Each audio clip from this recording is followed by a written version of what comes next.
All right. Google is live again because apparently the first time it decided it was going to have technical difficulties and make me look bad. So welcome everybody to the Dead Road Session 4. This will be the last episode of our Dead Road story arc, which is the modular encounter from the back of Lords of Nalhada. And hopefully today our PCs will come up with some fat loot. Maybe, we'll see. Because they have some issues that they got to deal with first. Last session, they're basically on the run on the Pearl space station from the entire station.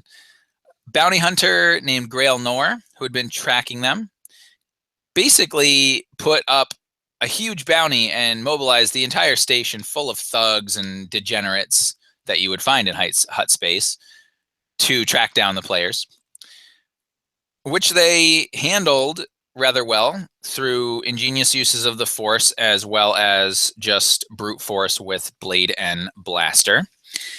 And then they also got to contend with Boo Boo's nemesis, Imperial Captain Xantos, who commands the Gazanti cruiser, light cruiser, the Devastator,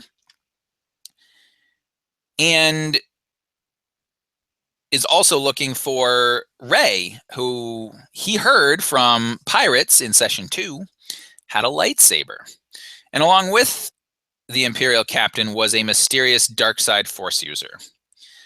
Well, needless to say, there was violence, as there was in all of our sessions, and the PCs managed to acquit themselves quite well and managed to steal the ship of the bounty hunter Grail Nor, a Gatroc 720 Midnight Black, and shoot out of the station, hopefully able to make a hyperspace jump to the Pybus system, where their sort of NPC companion Jasek, the treasure hunter's map, says this ancient treasure exists. There's only one problem. They did decide to take Xantos captive aboard their ship, and Kazel, in a maybe fit of rage, after having discovered that Xantos had kept his comlink on while they were revealing what was going on, chopped his hand off. So that's where our story starts. You're on the bridge, Shadow, of this ship, and it's entirely new to you, right? You've kind of jumped in. You are you're looking around. You're trying to figure out, the controls. You know your way around ships. So I mean, it's not taking you very long to figure it out. But behind you, you hear the screaming of the captain, and I would imagine there is some chaos, assuming or going on in the background. And right in the passenger side, behind the gun turret and behind the cockpit, we see Xantos holding the stump of a now bleeding arm, and Kazel having just brought his sword down to chop it off. And then you get a hail from over your comms. This is Imperial Light Cruiser Devastator. We understand that you are in possession of an Imperial captain, and we request that you immediately cut your sublight engines and prepare for boarding. If you do not, you will be fired upon. Will you comply?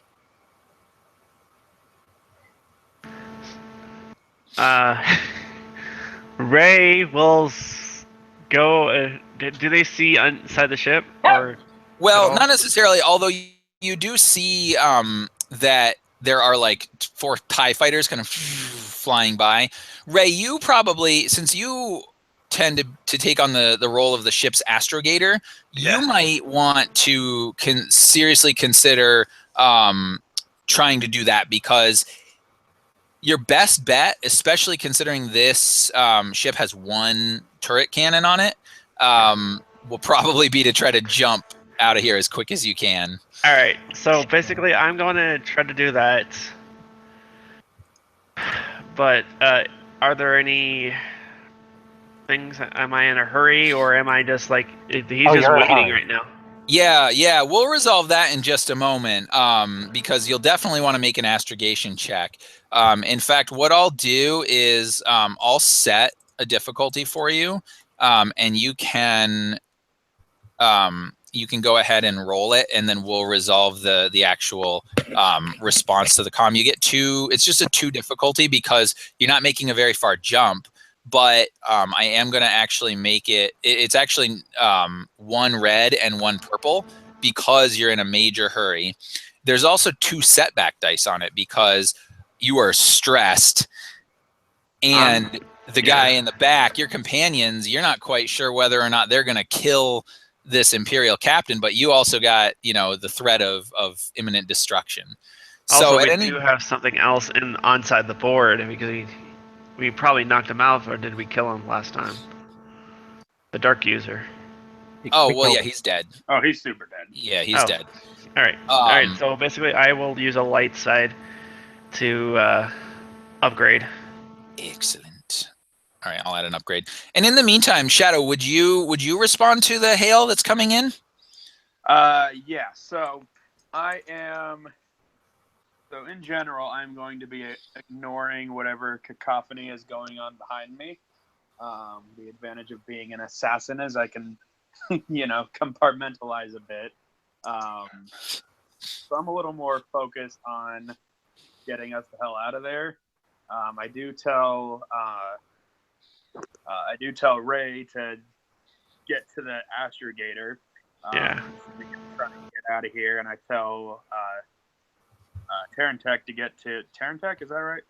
Tantak. Sorry. No R. Yeah. Tantak to get to the gun. So you can fend off the TIE. As you're saying that, you realize that he's already in the gunner's seat. Did Boo Boo hear the comms as well come over, the Imperials guys? Yeah, you definitely would have, because the ship is not that big, so you guys are literally maybe like 10 feet away from the cockpit. Okay, Boo Boo's gonna kind of fly up to the cockpit and say, "Hey, let Boo Boo talk to these people. We take good care of this problem. No problem." We got more important things to worry about. Okay, look, you let me know. Boo Boo be here. You want me to talk to these people? I will make it A-okay, but I will sit right here, buddy. Okay, you sit there. I'm gonna talk to them. All right. As they're two are just bickering between this, I punch in the coordinates.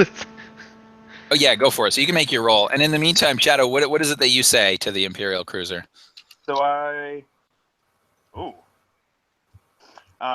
open up the comm channel, and I say, Imperial Cruiser Devastator. I can confirm that we have an Imperial officer on board. He will remain unharmed unless you try and fire on us, in which case we will kill him swiftly and leave. If you do not fire on us, he will be returned unharmed at an undisclosed time. And there's silence over the comms for 2 seconds, 4 seconds, 10 seconds. It seems like forever, right? And all this chaos is going on, and then you get a response back. Negative, Gatrox 720. We cannot comply with that order. If you kill our captain, you will be destroyed. Turn off sublight engines, and at this point, your scanners would know that, or would be sort of alerting you that the light cruiser is actually coming in to try to get like a sort of a vector on you, and that one happens to have some ion cannons on it. Oh, great! Yeah, the TIE fighters do not, obviously. At this point, Cazelle would be getting up in Anders' face and just like yelling at him to call off his attack dogs. Okay. And as you're sort of yelling at him to call off his attack dogs, he sort of holds up the stump in front of your face, and he's like, I'm losing a lot of blood. I can't. Somebody needs to help me. So I entered in the astrogation, so I'm gonna. You'll it's like- you'll get help as soon as you're of help.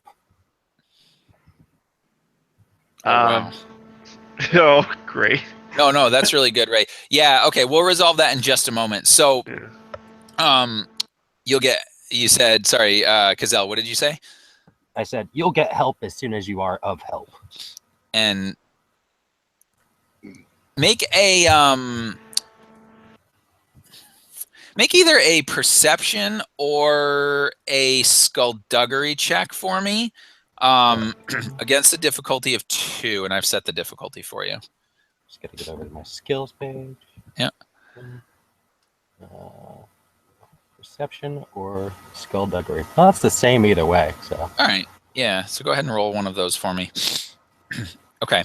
So he responds to you, and he says, you start to see like his eyes kind of start rolling a little bit, and he looks very dizzy, and he's like, I've lost a lot of blood. Just do something. Cauterize the wound. I can get you out of this situation. And he's but you can kind of tell, like, this is a Imperial captain. He seems almost overly dramatic at this point. Like, you cut his hand off, and that sucks, but come on.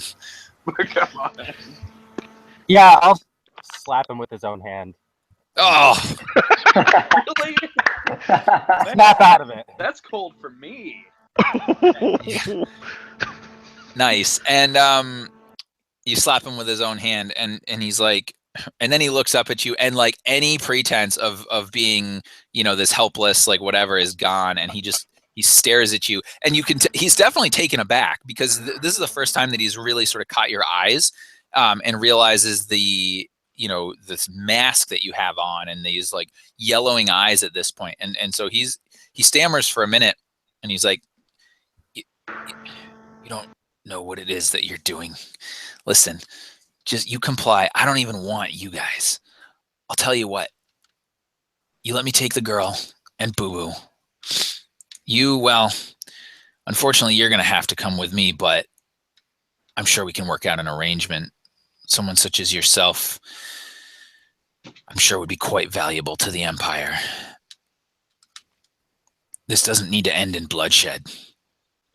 What do you mean valuable? Is Boo Boo coming in at this point, or Yeah, Boo Boo's coming in, and he's, hey, buddy, Andrew, buddy, good old pal. Let me ask this question. Is there like a cargo box in this vehicle that we're in? Like an airtight, I'm looking for like an airtight box. so like sealed against vacuum? Yeah. Yeah. Or would I have to flip a destiny to make this box? I think, I don't know how common that would be. I think that you would normally see like standard shipping containers, but I don't know that they would necessarily be sealed from vacuum, because that would be more expensive, and most people are operating on a tight margin. Hey, Anthony. Yeah. Why don't you spend a destiny point and get one that's like perfect for a person? Yeah, that's what I'm looking. Okay, can I spend a destiny point to find a? We can say that there's a container, but maybe there's like some bubble wrap that Boo Boo can like, put around this thing to maybe survive being ejected into space for roughly 10 minutes or so. Sure. Okay. Yeah. So go ahead and spend that destiny point, and then what we'll say is during the time that this face slapping is going on, and the all this nonsense, you've kind of flitted back to the cargo area of the ship, and you notice that the cargo area is actually kind of there's less cargo area than you would normally find on a ship of this size, because it seems like about a half of it has been converted into like cells, which would make sense for a bounty hunter ship, right? He's basically converted much of his cargo hold into that. And you see along one wall a couple of, they almost look like medical life support pods that would be used possibly to put someone who is in critical condition into like a maybe like a stasis type state, so that you can transport them to wherever you need to go, and they'll still be alive. Okay. That work so- for you? Yeah, that works Yeah. perfect. Okay, so Boo's gonna come and be like, Ender, buddy, your hand's bleeding out. Boo Boo gonna take care of you right away. Come on over here, buddy. And he's gonna kind of like pull out the medical thing, and he's gonna kind of pretend like he's like a paramedic. I got a code 5. People, get him in here quick. We need to lock him up, and we gotta ship him out. The Empires are waiting for him, and they can get good medical attention from my friend Ender. Yeah, And- so Cazell will help him Yeah. put him in there. Yeah. Oh, he will. Okay, so you're gonna kind of move him along. Okay, and as Yeah. that happens, you guys feel the ship rock a little bit, as the ties kind of fire just like a warning shot across your bow, and yeah, you kind of are struggling, back. And Tentak, you would see these ties kind of, flying in like a crisscross pattern. You can tell that they definitely were firing at you, but not with the intention to harm the ship. However, the ship does take 2 system strain. And Josh, you should have, as part of your character sheet, you should see the ship. I believe I just named it Gatrox 720. On my sheet itself. No, like there, you should have like a second sort of character sheet, I think, that you can Oh, yeah. access. Okay. Yep. Do you see that? Yep. Great. So if you want to just put the current Yeah. system strain up to 2. And then you get another response as Andrew's like, whoa, no, don't take me back here. You don't know what you're doing. This is gonna, and he's like, it's fine. Don't you worry. We're gonna take care of you, and Tentak, as you kind of feel the rock and the shudder from this, what do you do? I'm gonna wait until the TIE fighters are basically ready in action in case the TIE fighters open fire, to be ready to return fire. Okay, great. And at this point, Ray, you finally get the coordinates back from the Navicomputer. And I mean, you, based on your knowledge of astrogation, you feel like you have shaved off a significant amount of time. You guys are going to be able to get out of here in about two rounds, essentially. Nice. Yeah, so you're going to be able to get out real quick. Now, that's just with the successes. The threats, though, what happened there is the journey itself is going to take a little bit longer because you had to sort of do these weird calculations because you were kind of under stress.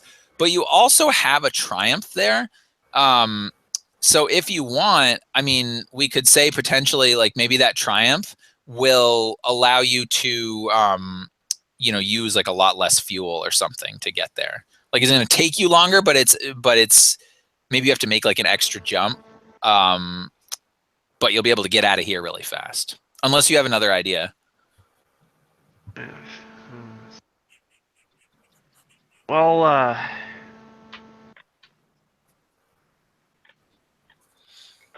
I think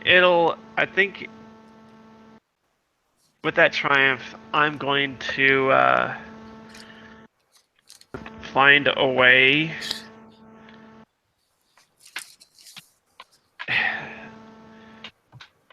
Can I get that triumph to someone else, by any chance? Well, I mean, maybe. So, like, what are you thinking? I was thinking that maybe they would, it would stall them around to, be willing to not fire upon. Maybe. So all right. Well, so here's an idea. What if we did this? What if we say that you can tell that they're actively trying to scan you, and you realize that like you got the coordinates back so fast that there's no way their computers would have picked it up that you're plotting a jump to hyperspace. I'm doing that. So basically, it's like stalling them. Basically, Awesome. I'll do that. And do you want to let your companions know, like we're ready to jump? Well, I'm gonna make sure the comms are off for a second. So making sure the comms are off. Like, we're gonna be jumping really soon, so stall him as much as you can. Nice. And like put back the comms so that he doesn't.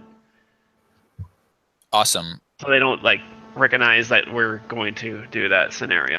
So. Oh yeah, absolutely. That's awesome. All right, so you do that. So you guys hear that you basically got a really fast jump coordinate, and just mechanically, like I said, you'll be out of here in 2 rounds. So, Shadow, we're gonna jump back to you. What do you do? So I don't bother opening the comms again, because that's clearly not going to work. So I want to get, like, I saw that they were, trying to move into firing position for their ion cannons. I want to get out of their way.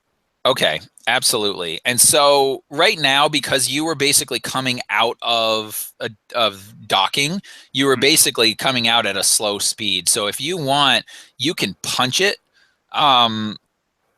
and basically get up to full speed, like in 1 round. That'd be Punch it. 3. Yeah. Now, what is your speed? Your speed is 3. So I was going to say you were at 1. So if you take another 2 system strain, you can jump to the full speed of 3. Oh yeah, I would have been at 1. That's Yep.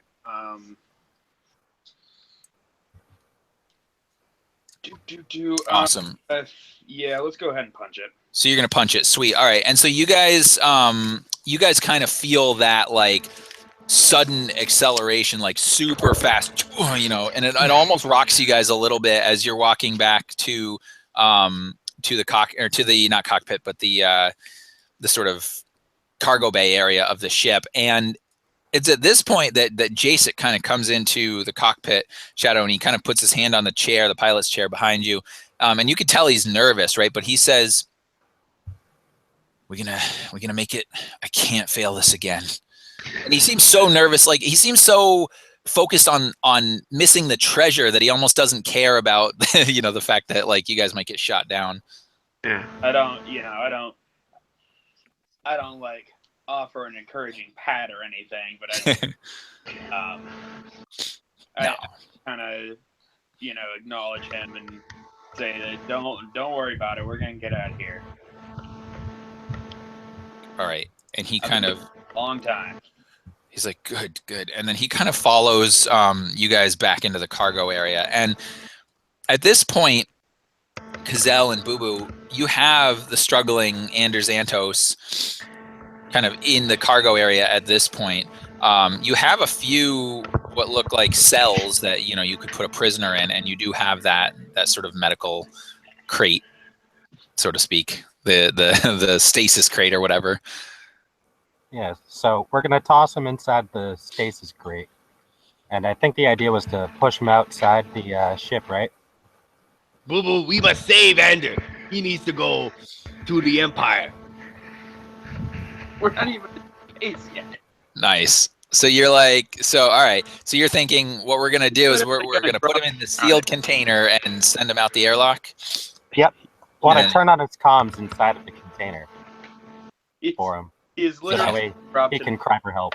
Oh, one thing Boo Boo wants to do, he's gonna take like his little handkerchief, like probably really greasy, dirty handkerchief out of his little pocket square, and he's gonna put some Boo Boo spice on it, and he's gonna say, "Ender, quick medicine, buddy," and he's gonna like hold it over his face. Oh, He like passes out.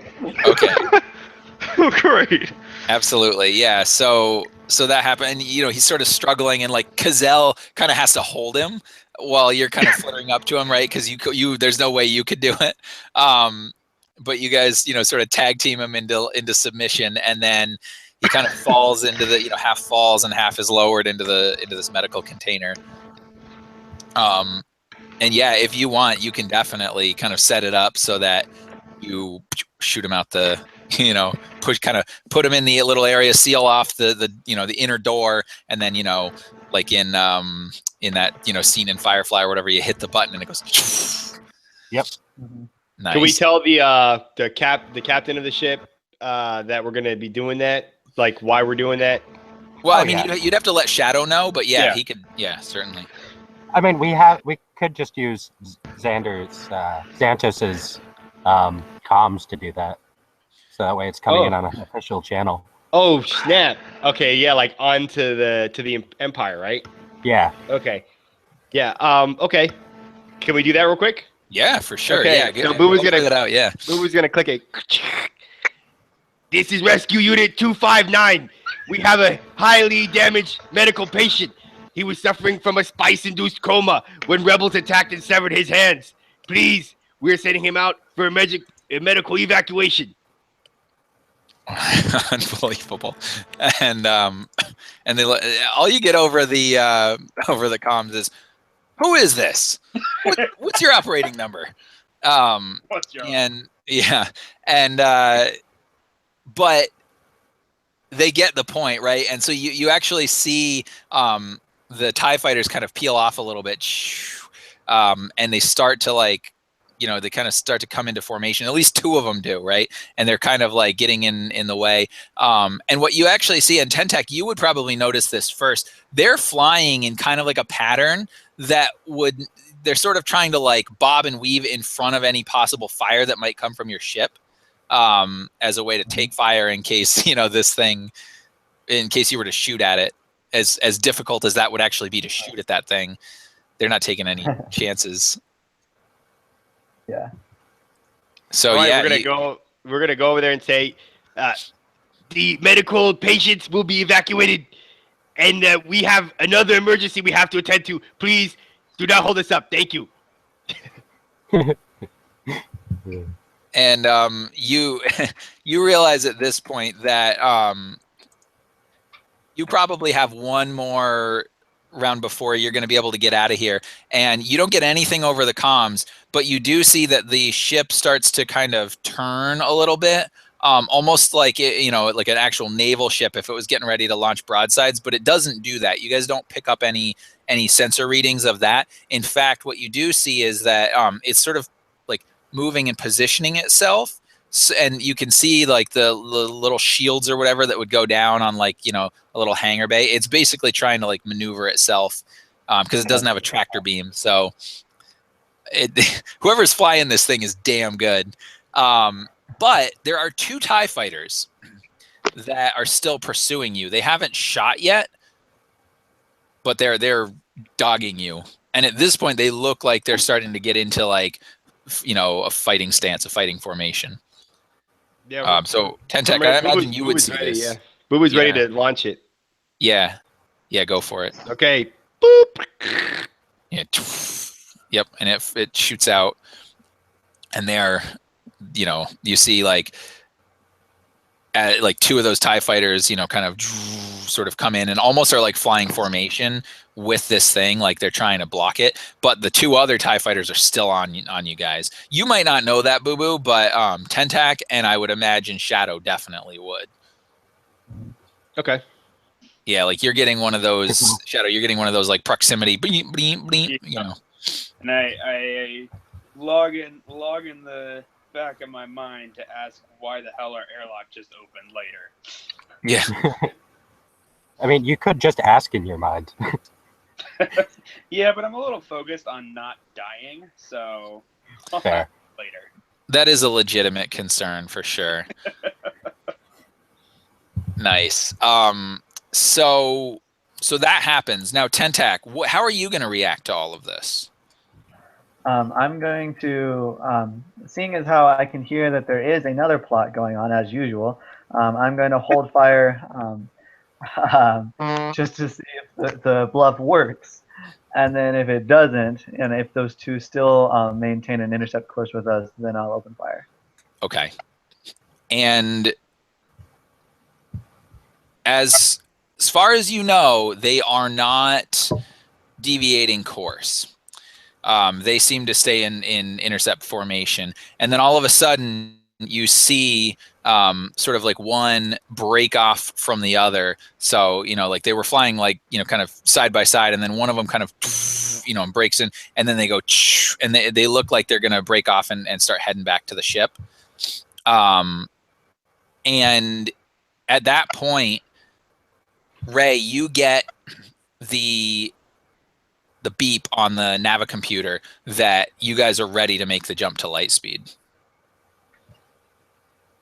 So it's up to you guys whether you want to engage that navicomputer. I say we go. Punch it. it. And so again, it's almost as if like your navel is trying to be pulled out through your spine, and you kind of brace yourselves a little bit as you just rocket into light speed, into hyperspace. And again, all the stars, go into that star pattern that's so very familiar. And for a moment, I would almost imagine that like everybody lets out this collective sigh, right? And you have finally a moment to breathe. Mhm. And Ray, your calculations have said normally this jump would have taken about a day and a half, but because of the fact that you were you had such good calculations, you're able to get there in about 8 hours. Right. But you don't really know much about where you're going. You just know that it's the Pybus system. You had some hyperspace coordinates, and apparently there's treasure there that belonged to a hut, and it's dangerous. So what do you guys do? Well, now that we're out of the way, I go over my implant comm to Cazell and ask, "What the hell are airlock open for?" Oh, we just had to dump the dead weight. Cazell, did you drop the officer out of the airlock? Yeah, kind of. Spit. Why do you keep dropping people out of airlocks? It was Boo Boo's idea. Proud of him. Terrible. It was like, yeah. Hey, he needed some medical attention. What can I do? He played wiffle ball as a little kid, but now his hand's missing. It's gonna be kind of weird. Boo Boo. We're not using our voices. Yeah. So we got rid of the captain. We don't have to worry about them pursuing. They're going to be too wrapped up. I just kind of, face palm a little bit and sigh and be like, "All right, well, can't do anything about it now." Well, kept his hand at least. Oh, Did you keep it? oh yeah. Oh. He's not. I wasn't going to send it with him. No. All right. Well, he'll end up with a cybernetic hand like everybody else in Star Wars. Yeah. All right. It's just That's cool. just Star Wars if somebody's not losing a hand. Exactly. Where is the hand, by the way? I've got it like tucked into my shirt at this moment. All right. And I imagine I didn't know where else to put it when I was carrying it. Yeah. Oh, I imagine you wouldn't have had any time to do anything about it, to try to like wrap it up or whatever. So like at this point you can feel just this blood just like all in your shirt and on your on your skin and just like oozing down, and you can feel that sort of dead flesh, maybe not up against your skin, but or maybe, but at least you can feel that his hand pressing on you. And what is that? So how do you react to that, or what's going through your mind as you feel that? He's pretty much just thinking like, man, I'm gonna need a shower. This is gonna smell bad later. Like the fact that it's dead flesh touching him, it doesn't really freak him out because it's no different than like, eating some pork or something to him. All right. It's a human sand. It's not like it's a Dalek sand. Yep, absolutely. Wow. Okay. That's crazy. With his hand, would Boo Boo still know that he has like the hand on him? I mean, I would imagine, like, it's especially because you would see all this Okay, blood. it's kind of obvious. So Yeah. Boo Boo's just gonna kind of flutter up and go, "Hey, buddy, look, real quick, don't mind me." And he's gonna pull like a data pad and say, "Just put my buddy's hand right here for just a moment, please." And then that's all I need. He wants to try to like take his fingerprints and. For Boo Boo's I trying love to it. do some I love it. like for some weird stuff later on, just to have like his fingerprints. That's half the reason I wanted to keep the hand. Yeah. Always gotta have sneaky. an Imperial officer's fingerprints. So he's Exactly. pulled out the data pad. Hey, just right here, buddy. All right. So Gazelle kind of like wipes the blood off on his clothing first to not get it on the data pad, and then places it on. Okay. And normally this scanner or this data pad isn't normally configured for something along to scan and capture fingerprint data. However, you could definitely make like a computer or mechanics check for me if you wanted to see if you could make that happen. Okay. I'm going to say that that's going to be pretty hard. So I'm going to set a 3 difficulty, but what I'm going to do is I'm actually going to use a destiny point to upgrade that. Okay. Then. Yeah. So other than that, I think that's good to go. Yeah. Okay. Can I Boo-boo. give him a boost? Woo! I passed.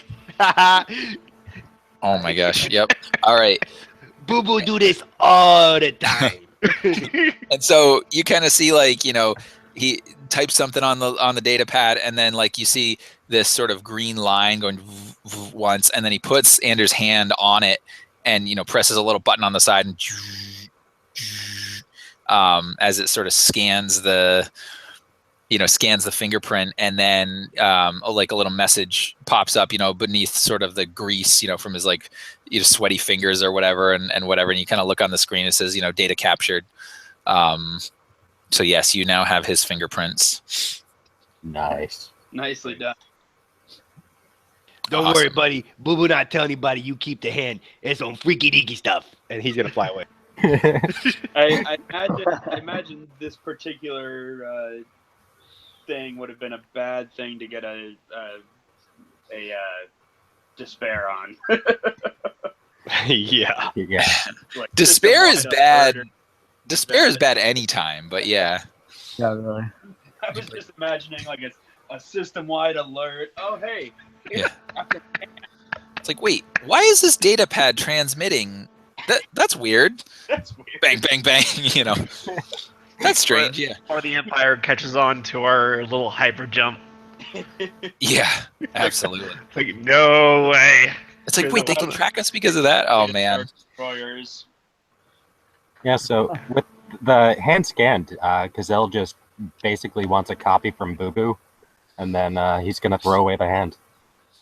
Yeah, he'll send you a copy to your Gmail. Nice. No. It's hollow mail. That's right, Holomail. Yep. Yeah. Yeah.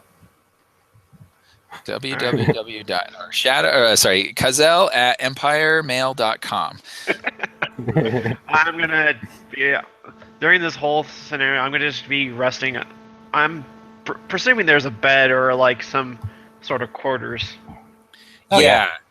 I want to go to one of the quarters and try to search, like personalize it, but also want to see what's in it. Yeah, absolutely. Well, and so like you could sort of, you know, pull up on the computer that there's basically like 4 main sort of passenger like dormitory type things that, you know, they're really small. I mean, this ship is not that big, so it's, you know, kind of in between the walls and whatever. And then there's sort of like a mini one, which is like the, you know, just like sort of a cot with, you know, with a little fresher. But one of them is a little bit larger than the others. It would be the captain's quarters. I'm doing that. I'm going to the captain's quarters, and I'm gonna shut the door. It's like, and I or put some or put, I recommend put that. my name on it, like Ray, etc. It's like, Well, so as you walk to the captain's quarters, no, all right, I'm not going to be super mean. As you walk to the captain's quarters, Jacek kind of comes up and he says, "Wait, we should all meet for a minute. Let me tell you about where we're going. This place is dangerous, and I want you to be prepared. And I want you to know that if you need to back out, that's fine. You can leave. I'll find another way off this planet, but I want you to fully know what you're getting into before I settle down. before we go there." And he would like sort of say this loud enough that you guys could all hear it. And I imagine maybe Tentak would be coming down from the gun turret at this point. Yeah. There's no combat in hyperspace after all. Right. Yeah, Gazelle's got to fresh up first. Okay. But, yeah. Yeah, that's fine. And he would wait. Maybe you guys go in and play like whatever that that little like hollow game is, Yeah. where it's like let the Wookiee win. Yeah. Yeah, Dejeric, yeah, for a little bit, and then yeah, Cazell, once you come back, almost as if like maybe you guys are having some drinks, there's some calf or whatever, and Grail didn't skimp. He was he liked the finer things. He was a scumbag, but at least he had good taste. And so there's some decent food on board, and there's some some calf, and you even find some Corellian whiskey kind of in the not a lot left, but there's enough to have a little maybe a couple of fingers each in the galley. And almost as if Jacek is going into like lecture mode, right? Like he's a professor. He says, "Let me tell you guys of the legend of Pybus." He says, unlike most of the worlds that the Hutts dominate and take over, Pybus is a lush jungle planet deep within the Butana Hutta. It's completely unspoiled by the Hutts, as they consider the planet to be taboo and steer clear of it. We're not quite sure why, but I'll get to that. There's hundreds of ruins that dot the surface, the only signs that civilization ever once thrived there. But who this ancient and forgotten race was, we don't know. In fact, our friend, your mentor, has some data, I believe, on these ancient prophecies, although we never quite knew where these legends, which planet these legends belong to, and now we do. It was rumored that long ago something on Pybus greatly unnerved the Hutts who'd gone there to settle. They abandoned the world completely and declared it unsafe for Hutts. That's why you're not going to see anybody going there. But over time, legends of vengeful spirits, curses, stuff like that, ridiculous, right? They began to circulate, and Pybus's reputation darkened more and more. Now, not one to put any stock in legends and tales like that, Vortka the Hutt traveled to Pybus in 684. In the year 684. We'll say BBY because he wouldn't actually say that, but before the Battle of Yavin, and constructed this sprawling complex in one of the more intact ruins. He knew the superstitious Hutts and other servants would not bother him on Pybus out of fear, making it the perfect stronghold for his vast wealth. And then he kind of looks up a little bit, and he looks to Cazell, and he looks to Shadow, and kind of his gaze goes around all of you, and he says, maybe a perfect stronghold for others as well, eh? I do like the sound of that. Yeah. And he says he really needed a place where his enemies, mostly within his own family, would leave him alone, wouldn't find him, so he could secure the bulk of his credits and treasures. Vortka eventually met his end on Nar Shaddaa, from what I hear, hundreds of years later. An assassin's blade protruding from his vast bulk was the only sign of struggle. And then he kind of like gives this sort of odd look, not to Shadow, but to Cazell, knowing that you're no stranger to the blade. And he says, no one ever claimed responsibility for his death. But for centuries, Hutts have attempted to find his treasure to no avail. And finally, I was able to find it.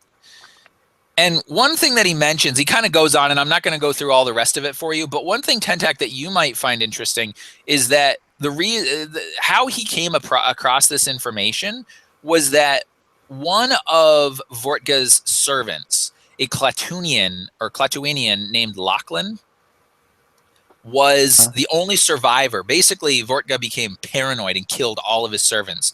But this one Klaatuinian who was like his lieutenant survived. Okay. And he basically went out and found that, like sort of hid and started, became the owner of like this tap calf, one that that Jasek actually frequented. And so before Lachlan died, he told the legend of Pybus to Jasek and told him that he no longer knew the coordinates because even those were kept from him. He managed to escape by happenstance and didn't know the coordinates, but that he had an incomplete knowledge of it, and that if he were to seek out what was his name, Hark, on the Pearl space station, that Hark might be able to do that. And would you know, or would you be related to this Lachlan in any way, do you think? I think it depends. Because I was raised on Klaatuine until I was hired by Belgium the Hutt. And then I served with Belgium the Hutt until the fateful day when I came back from patrol and the entire fortress that we had set up on Volusia had gone ransacked. And so I just left because there was no reason for me to stay there. So it would depend on whether or not he had ever made it back to Klaatuine to kind of reinstitute his family line.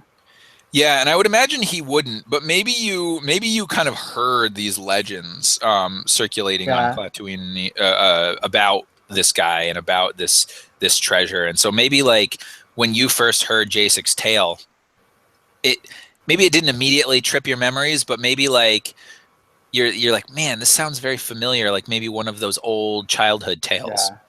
Like I'd heard of Pybus, but I didn't know why I'd heard of Pybus. Yeah. Awesome. And so basically what he tells you is that, he pulls out that weird sort of red glass treasure that he has, and he says, from everything I could find, excuse me, sorry. From everything I could find, this is a key to open the door to Vortka's complex, excuse me. And once inside, who knows what we'll find. And then he kind of sits back. Hopefully great riches. Indeed, I imagine there would be. But from the reputation of Vortka, he probably has guarded them quite well. Which he has. Well, good thing we're armed quite well. Yes, indeed. Hopefully arms alone will be enough to get us to our goal. From what I hear, this temple complex, of which he kind of reappropriated, is huge. Many, many levels and sub-levels, but I suppose only time will tell. And then he kind of hoists up, a little glass, with some Corellian whiskey in it. And he says, to fame and riches, fame and riches, gentlemen. And if you don't notice already, I have the hiccups, so I'm going to take care of that in just a minute. But maybe he does too, because he's been drinking a little bit. But he holds up the glass as a toast. Yeah, toast away. Toast. Yeah. Awesome. And you guys all kind of drink that down. Definitely in order. Oh yeah, knock it back. Oh yeah. Boo was gonna sniff it first. Yeah. Or Ray though. Ray. That's a good stuff, buddy. And he's gonna chug it back. Instead of alcohol, it would be some sort of like blue milk scenario for me. Yeah, sure. Yeah. Well, there's good coffee too. Calf is what they call it. Oh, I'll do calf then. Awesome. Yeah. So you have that, and then this big smile comes over Jasek's face, and he looks to you guys and he says, "So, anyone up for a game of Dejarik?" And he points to the game. The game board. I'll sit down and play with him. Okay. And so, go ahead. I was gonna say at this point, could I use my sense force power to try to get like a general idea of how this day's gonna unfold? So does sense give you that vision? I believe that's foresee. You can spend force dice to receive hints about your personal future. Okay. Force users senses the force moving around everything. Blah blah blah. Absolutely. Okay. Yeah. Go ahead and do that. So you got to roll some force dice. Ooh. Wow. All right. And so, by the way, at this point, if before you resolve this, if you guys want to, you can make a discipline roll, and just no difficulty or anything, just a straight discipline roll, and any successes that you get will recover strain. Oh, okay. Yeah. So you guys can all feel free to do that. I think I don't know if I'm trying. Oh, what does a triumph do on that? So I'll say that. Why not? Let's say that you recover all of your strain. Okay. Great. Oh. Only get one strain knocked off. Shadow and Tentac didn't get nothing. Nothing. Nothing at all. Yeah. But that won't be a problem because you guys will be able to rest and recover eventually. But for right now, in case you guys want to do anything that might cause strain, I wanted to make sure we got this out of the way. Yeah. So that being said, you guys are all sort of feeling a little bit better. You know, the weight's kind of come off your mind. You're having fun. You're drinking a little bit. But Kazel, yeah, you maybe are the only one that's still a little bit like, ooh, you know, I'm a little nervous here. What's up? So do you want to use those light side points or no?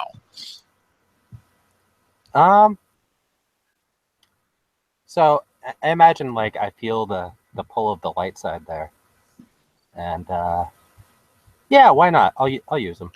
Okay. So, yeah, so you flip your dark side, take a point of strain. Yeah. And you get these really vague visions, right? You sense a lot of darkness, right?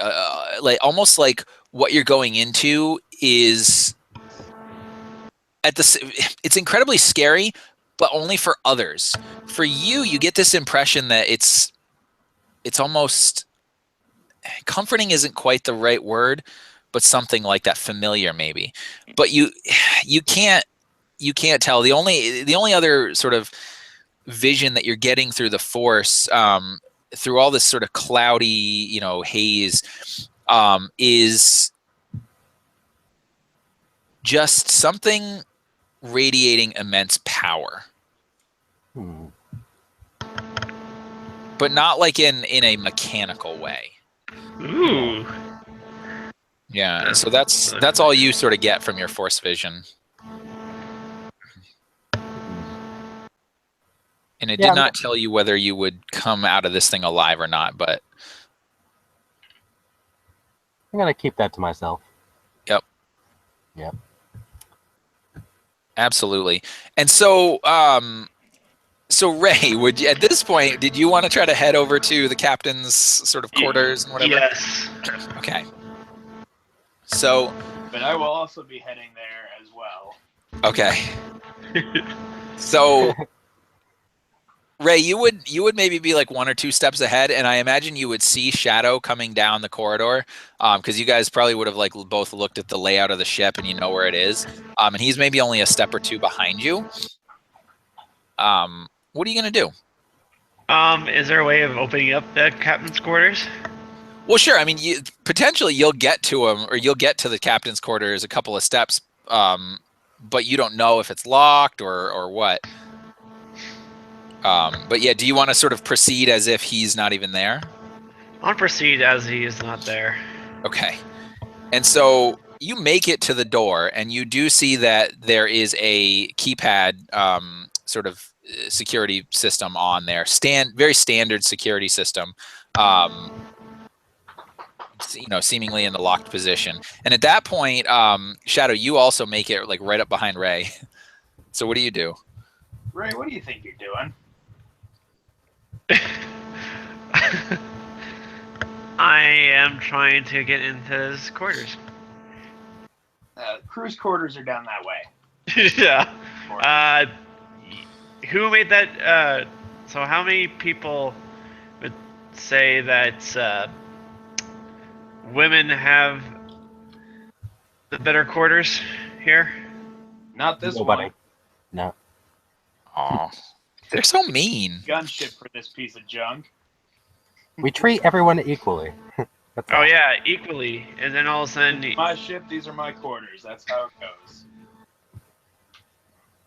I would say I'm gonna try to make a computers. Can I make a slight computers check to try to increase the difficulty getting in here? Yeah. Okay. Yeah. So you want to sort of like tap on the keypad, but in a way to like fiddle with it or something, so that he can't get in. Yes. Yeah. Let me ask you this. I'll tell you what. Go ahead and make a computers check. I'm going to say that's fairly difficult because you don't have necessarily like any equipment. However, if you want first, go ahead and roll your force die for me, and let's see what happens with that. And for anybody watching or you guys playing, this is not part of the rules, but because this game is narrative, I like bringing the force in from time to time. So if you want, just roll your straight up force dice. Okay. Yeah. So what I'm going to say is you can actually use the force, and I'll give you 2 boost dice to this check because you have 2 light side points. So maybe like you draw on the force. Now you're still looking at 3 difficulty, but I have set the difficulty for you. If you want, go ahead and roll a computers check. Okay, and we'll ignore the dark side point. Yeah, so Shadow, you would see, and I don't know, the way I picture it in my mind, and you can totally like say, no, that's not how it goes, but I would almost imagine that like Ray kind of turns to you and like sticks her tongue out at you all like, as she's like tapping on the keypad, and then like you see, the thing go from like yellow to red, and there's like a little countdown timer, like when you try to type the code in wrong on your iPhone too many times, try again in an hour. Oh wow. That was hilarious. And then, Ray, what would you do at this point, since clearly you can't get into that room? I will walk to one of the passenger rooms. All right. It's like, I'm being a jerk, but slightly. Nice. But so, what race is Josh? By any chance? I'm a He's a gang. gank killer. Yeah. Gank killer. Gank So Yes. he's more of a computer Yeah, he's a big old cyborg. Yeah. cyborg. Ah, Every Alright. adult gank is a cyborg. Period. all right. And so as Ray basically does that and is basically like a big screw you, and you see this happen, how do you respond? And what do you do, Shadow? Man, I want to punch her so bad.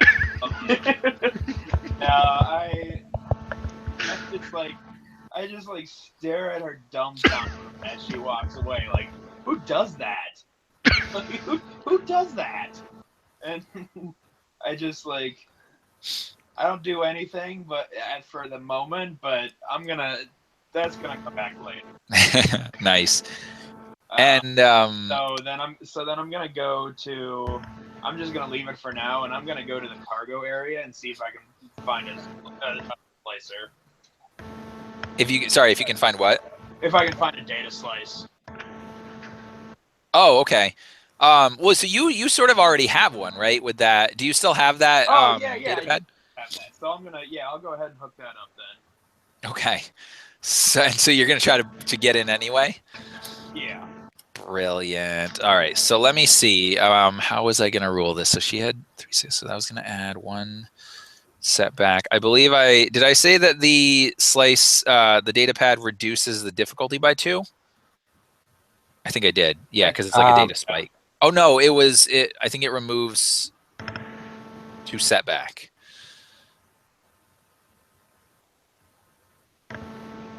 All right, let me just see. So in that case, I'm going to do it this way. All right. So when you hook up the data pad, what I'll say is that it's able to get through basically, like I was going to upgrade the check, but it will get through that, but it's still just a straight up hard difficulty. So just 3 purple, and I've added that in there. And you don't get a setback either. So Okay. if you want, just do a computer's check. All right. Well, I'm gonna go ahead and upgrade that. Okay, and I'll add the upgrade in for you. Okay. And Oh, oh wow. Wow. So whatever she did, that evil little force witch, she screwed up the systems good. Like you and as you're kind of trying to hack in there, the sort of internal software on this, just sort of basic security device, you realize is not so basic. And it basically locks you out of the room. Like you're not going to be able to get in there for like a long time. Like basically you'd have to put in an override code, which you don't currently have.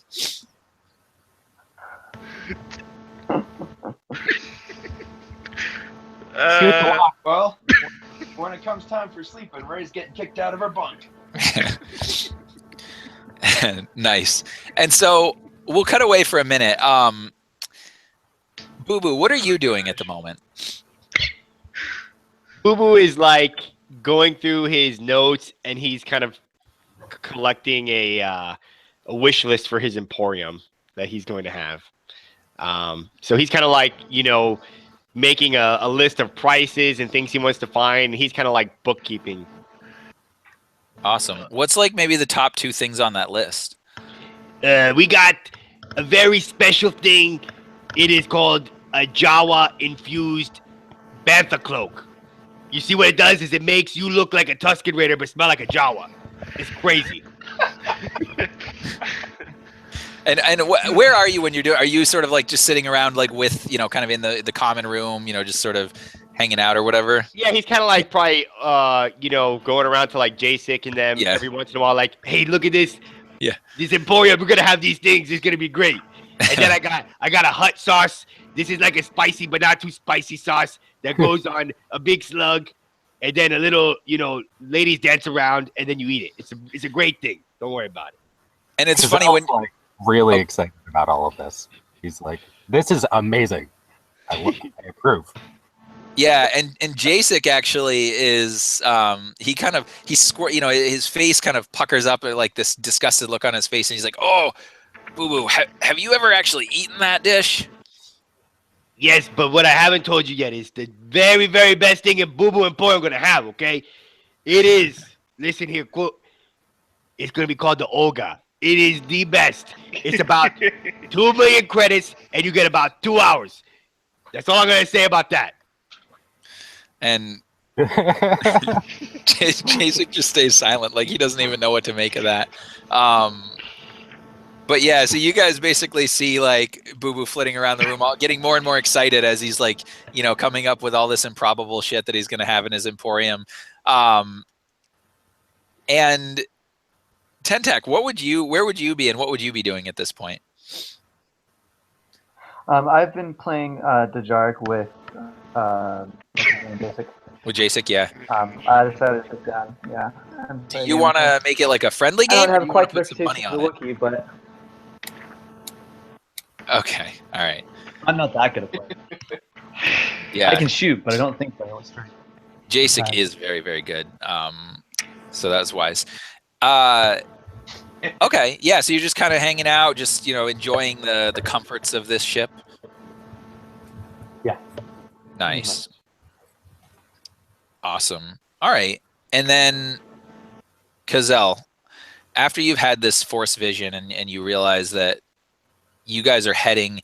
I mean, the stories that Jacek told seem to fit with the visions that you had. Something dark and maybe tempting, maybe scary is awaiting you guys, what do you do, or what are you thinking?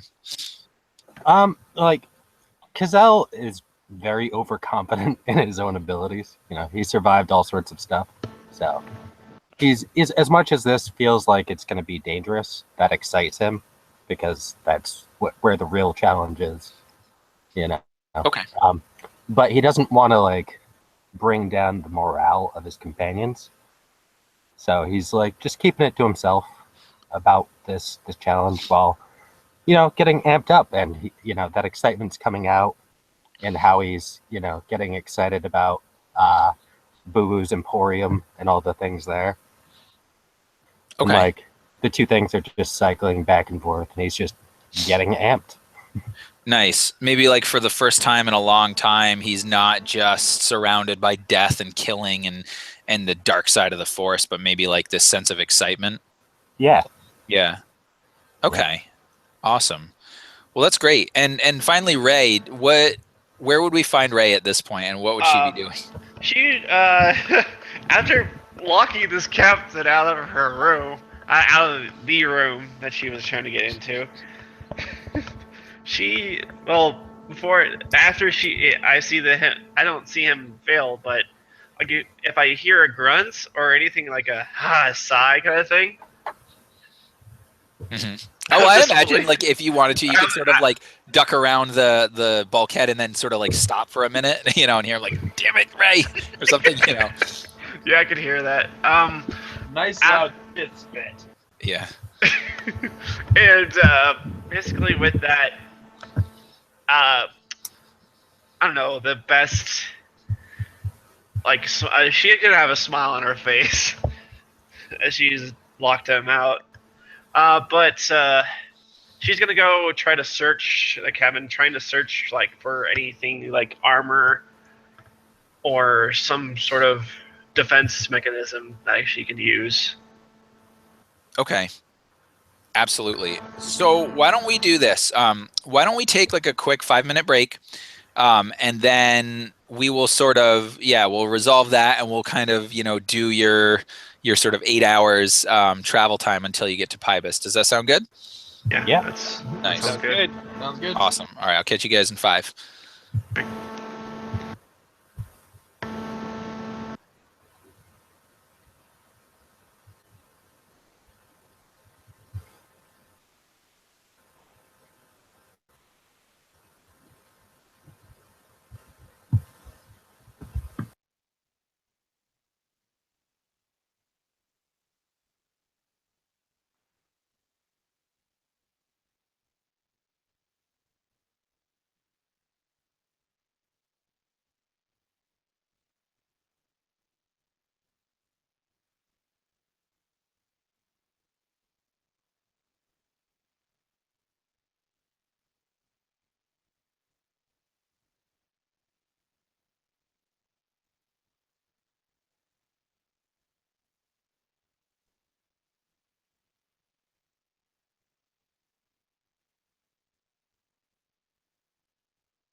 All right. Getting some Star Wars Edge of the Empire on. All right. Oh yeah. Might finally be able to collect some treasure, so that's exciting. Treasure is always exciting. I agree. Well, tricky thing is though, if you get it, then what do you do with it? True. Because you still got people out there that don't like you. But it's Yeah. all good. You're We like, just well, gotta go someplace where they don't hate us. That's all. yeah, exactly. Go deep into the core worlds. They'll be fine there. Maybe go to Tatooine. Different hut lives there. This is true. I hear he's reasonable. Yeah, he's a nice guy. You know, a couple of them actually. There's Mos Eisley, kind of that area's got this guy named Jabba, I guess, and then Timo the Hutt. You know, a little bit small time in Mos Shuta, but yeah, you know.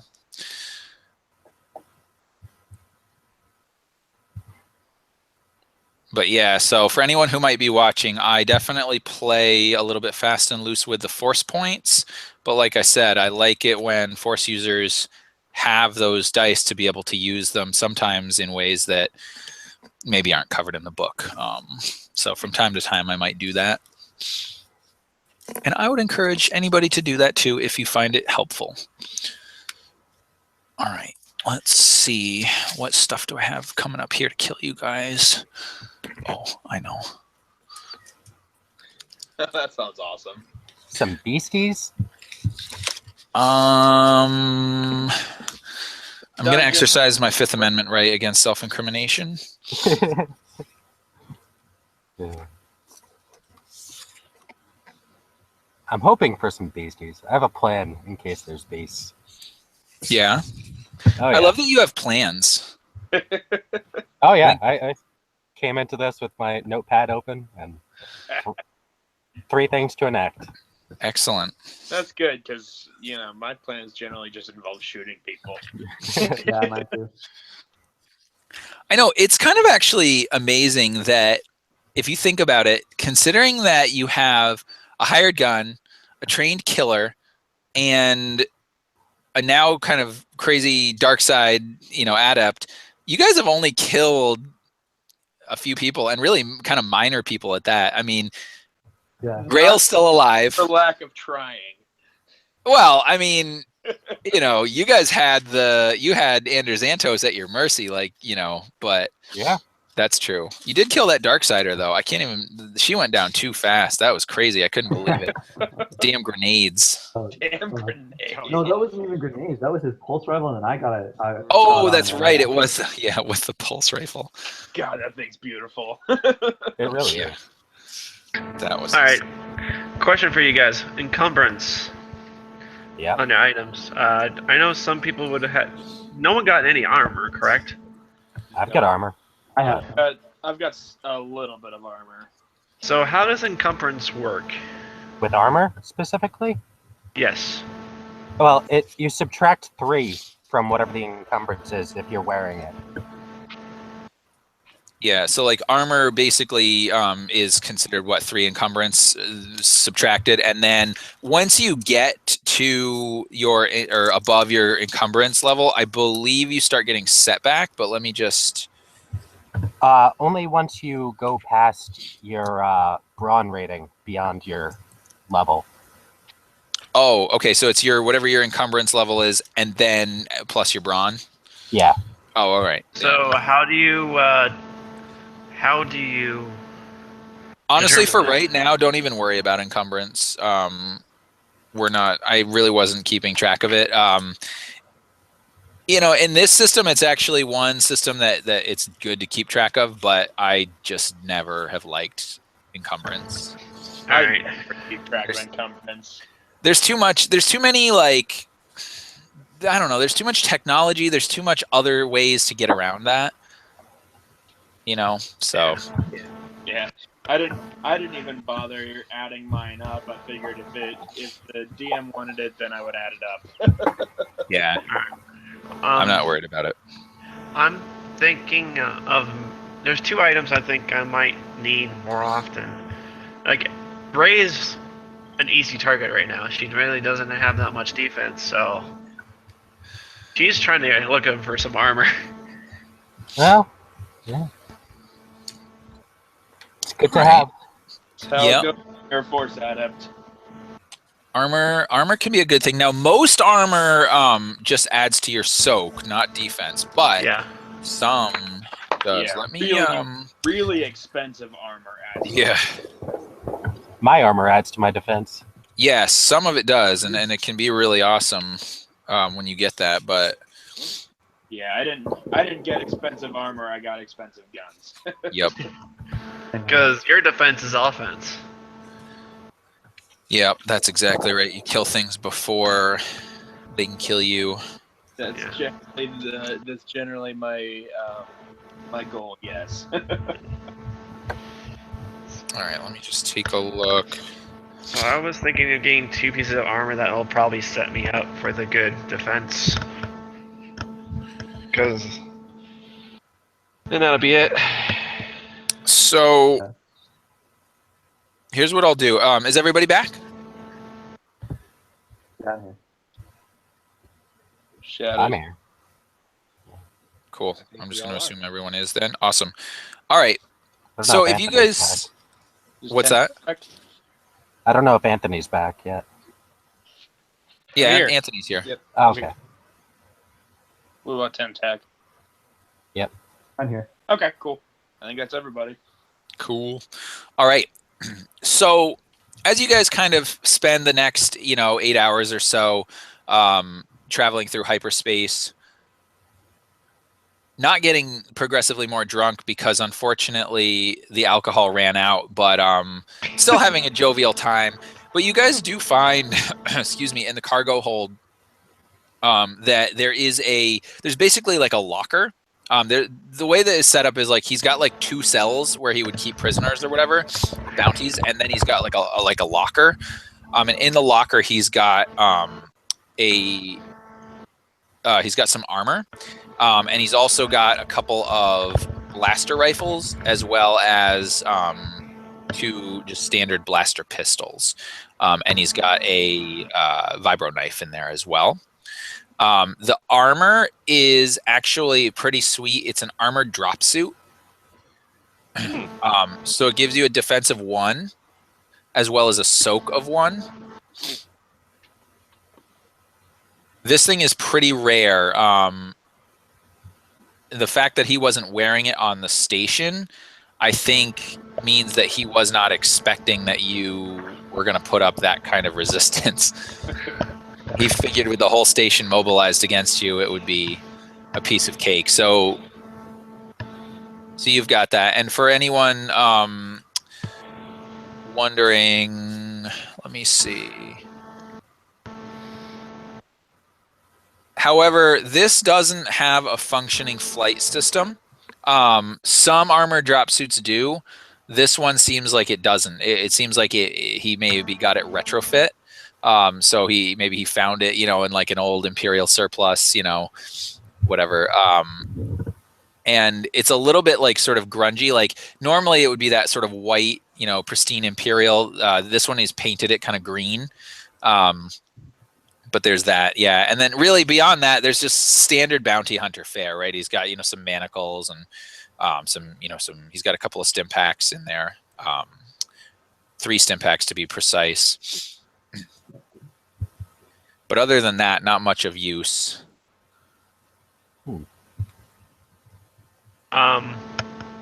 So anybody need armor? I think you need armor. Lemon and green. I could use a new set of armor. Mine's a little lighter. Might be better. That's, as good as my armor, so I don't need it.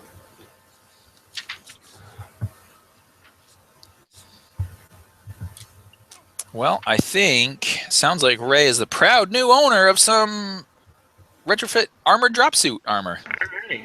Woohoo! That's a good one. Yeah. Okay. Guess I'll take the Stimpax. Just, since I'm usually standing when other people are down. All right. There you go. So Oh, yeah, shoot. that's awesome. Okay, and so as you guys sort of find that stuff, you also and Cazelle, you might be more aware of this than others. You find that within one of the cells, it looks like there was some like evidence of like a recent bounty that was in there. There was blood, and there's actually some kind of fur. You're not quite sure, maybe just at first glance, what that kind of fur was, but you get the impression that whoever this bounty was might have been getting cut on a little bit. If you're interested to find out more, you could make either a knowledge xenology check or potentially search the ship's computers to see if there's any record. I'll go for the skill roll. Just I don't have any points in it, but why not? For xenology? Yeah. Okay, so just make an intellect roll then. I'm just going to set a standard difficulty of 2. Okay. I'll give you also a boost because you were a former slave, so you might be familiar with bounty hunters and slavers and stuff like that. All right. All right, All whenever set? you're ready. Yep. Ooh, nothing. Good even. Yeah, so you're just not quite sure what species this is, but you definitely get the impression it's not human, because it's definitely like a thick fur. So Could I walk over to him and try to say, mind if I try my hand of trying to? well, I guess it depends on whether Cazelle would have. I guess you would have sort of seen him looking around, maybe. I guess if it sort of draws your eye a little bit, maybe you come over and you would see it as well. You could try to make the same thing. Do you have knowledge xenology? Yes, I do. Perfect. Then let me set the difficulty again. All right. And whenever you're ready. Okay. So you recognize that this is part of a Wookiee pelt. I had a feeling. Yeah, and chances are if he took off some of the pelt, he probably took off all of the pelt. So you get the impression he may have skinned this Wookiee. Yeah. Probably not alive, because that would be super dangerous. But Yeah. I refer this yeah. information to him as well. So basically, it's like, so make sure he knows. So. Well, looks like we're gonna have to go give this motherfucker a visit sometime in the future. All right. yeah, I feel like one way or another he's going to catch up with you. So he took the whole pelt from this Wookiee? No, Oh, well, yeah. you don't find a whole pelt. You find only a little bit, but typically you don't just cut off a little section of Wookiee pelt. The black market, you might know, the black market trade on Wookiee pelts is pretty lucrative. Yeah, I would say if Boo Boo even thought there might be a pelt, he's gonna go looking in the ship for it. Like, Oh, okay. he'd say, "This is horrendous, disgusting. I'm insulted," and he's gonna like fly out of the room, but like really looking for the pelt. Okay. Yeah. So go ahead and make a perception roll for me. It's gonna be pretty hard here. 1 red and 2 purple. All right, I'm gonna roll perception then. This is probably not gonna happen, but okay. Close, but no cigar. Okay, so you can't find any immediate, sort of like something that would tip you off. There's no smells. There's no like nothing that tips you off. But you get the impression from the layout of this ship that there's probably some kind of smuggling compartments somewhere on here. And if there were to be a Wookiee pelt, chances are it would be in there. But you have no idea where it would be or if it exists. Could I use the sense power to try to figure out where this smuggling compartment is? I feel like sense is more for like living sentient beings. That makes sense. Yeah. Yeah, I just don't see it in that case. Ooh, I got something here that might help. Would Boo Boo be able to do an underworld knowledge check to see if he would know maybe what like compartments of this type would be on these type of ships? Yeah, I would say that's entirely possible. I'm going to go ahead and just set it against a 3 difficulty. Okay. Yeah, yeah. I'm just going to set a 3 difficulty for now. Yep. Okay. And here we go. Yay. Yay. So typically, what you find is that on a Gatroc 720 model ship, if there are any sort of smuggling containers or hidden smuggling compartments, that they tend to be on the starboard side of the vessel in the cargo bay, kind of like almost like hidden into like maintenance hatching kind of. So you wouldn't be able to smuggle a lot in there. It's not like the Millennium Falcon where you could smuggle people, but you could certainly put a few crates of things in there. Absolutely. So mechanically, what I'll say is you still haven't found it, but if you wanted to make another perception check, I'll say that I'll give you a boost, and it's only going to be against 2 difficulty. Okay. All right. Let me do perception again. Mhm. Yes. Okay. So you do come across a smuggling compartment as you're kind of like, banging on the ship, ding, ding, ding, whatever, and like, what is this? Trying to pull, deck plating Boo off. Boo's so mad at the Wookiee pelt. Oh, hey. And I'm like, It is an outrage. I can't believe it. I'm making so much money. No. And you do find the smuggler's compartment, and you open it. And you do find a small box in there, sealed box, probably, the size of like a small birthday present, maybe like a cigar box, but maybe a little bit deeper. Probably not hiding a Wookiee pelt, but something in there. I'm just going to peek it inside of it. All right. So you realize that this thing has it's sealed. It's like a mechanical thing, and it actually has a readout on it with a temperature display. And it's got a countdown timer as well. And it looks like the countdown timer, I mean, you got a few days on it, but it's basically this box is regulating the temperature of something. And there's a certain timer in which apparently it will He's going to bring it out to everybody and say, hey, Boo Boo I was in such agony over the Wookiee. I accidentally hit a button and this thing popped out.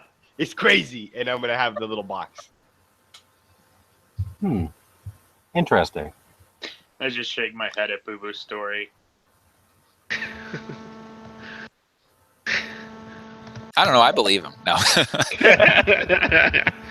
I don't. I generally don't believe anything Boo Boo says anymore.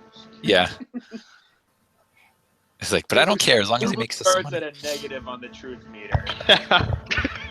What is this thing? It looks like a little AC unit of some type. It looks like a box. What's in the box? I would never know. No one knows. Can we do a type of check on this thing or something to see, like, what would that be, like a mechanics or? You could make potentially a knowledge underworld roll on this one. I'll say it's not super difficult. It's a 2 difficulty, and I'll also say, because I'm going to give you a boost dice for being Toydarian, and I'll tell you if that helps or not, depending on your result. All right. Damn it. So you still can't really ascertain just from the appearance of this, but I mean, you remember something back on Toydaria. There's stories of some item that people would go out and collect that needed refrigeration, and apparently they were pretty valuable, but that's about the extent of your knowledge. But they weren't necessarily valuable in the form that they're harvested in. They need to be processed in some way. Hey, you know what? I forgot. This is just a little mechanical box. I'll go. Boo Boo, go put it back. It needs to be in the wall. And he's gonna like kind of fly back in like Are you gonna actually put it back in the compartment, or are you gonna put it somewhere that you can? Well, I guess he's assuming. Yeah, I guess he assumes no one saw the compartment. Yeah, but I'm gonna follow him and watch where he goes. He's just gonna put. Oh wait, he goes by the toolbox, and he's gonna put it like by a toolbox. Yeah. Awesome. And so, you don't really find anything else of consequence on the ship. And as the night sort of goes on, Shadow, you have the plug the slicer into the ship's computer to try and get some some of the captain codes and stuff. Just get a better. Oh, great. Ship. Yeah, you really want to get into that room? Okay. Not the room, but it's a new ship. I want to make sure the ship is mine. Yeah, for sure. So, I'll say that you don't need to, for anything basic like that, I'll say you don't need to make a roll for me. You kind of get in and you access the ship systems. And do you want to christen this ship with a name? I do, but I need to think on that some more. Okay, so the transponder codes, and we'll reveal those in a moment. And what the identity of this ship is. Currently, it is registered to Grail Nor, out of Nar Shaddaa. You also find that there were a couple of hyperspace coordinates programmed into the computer. Definitely Nar Shaddaa, definitely the Pearl space station, and also Kashyyyk. And then it looks like there may have been the Twi'lek homeworld as well. Ryloth? Ryloth, yep, and Tatooine. This is a busy ship. Yep. Yeah, all over the place. Yeah, those are probably the last 5 destinations that he went to. Beyond that, there are some sealed sort of personnel files that would definitely require a check to access those. I'll go ahead and try and access those. All right, and so what I'll say is because you have the data pad already, I'll just set it at a standard difficulty of 2. I'm going to give you a boost because you're already in the system and you're a bounty hunter. You kind of maybe have some insight into how they think. However, I am going to use a darkside point to upgrade it. Well, I will bounce that right back. Okay. And let me set the upgrade for you. All right, go for it. Yay! All right, so you get in and you access the files, and you find that that Grail has been basically double dealing in a sense. He's been working for Gracchus the Hutt, mostly just bounty jobs for him, but he's been doing other jobs for Barga the Hutt.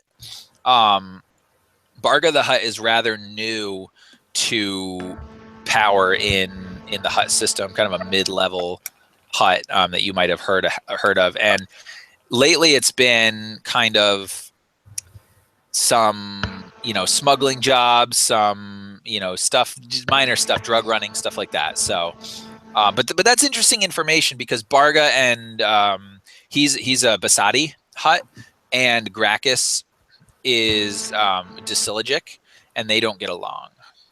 Ooh. Yeah, this will be good info for later for sure. Drama. You do also find the access codes. Well, not the access codes, but you find basically an override for the entire ship. You can go in and unlock any of the doors and whatever. Cool. So, yep. Essentially, you can shut off power to the security. I'm not gonna go open the quarters just yet. Okay. But yeah, I'll use that later. All right. And so, would you guys do anything else, or would you sort of bed down for the night, trying to get some rest? I would definitely rest up to explore an unknown dungeon. Yeah, rest up. Yep. Take a nap. Yeah. All right. Perfect. So, you guys do that really for the remaining 7 hours or whatever of the trip, and you sleep peacefully. You regain your you regain all of your strain. And I'll say that in that time, Ray, you could have used your healing and all that to kind of heal everybody up. So you guys will all be at full health again.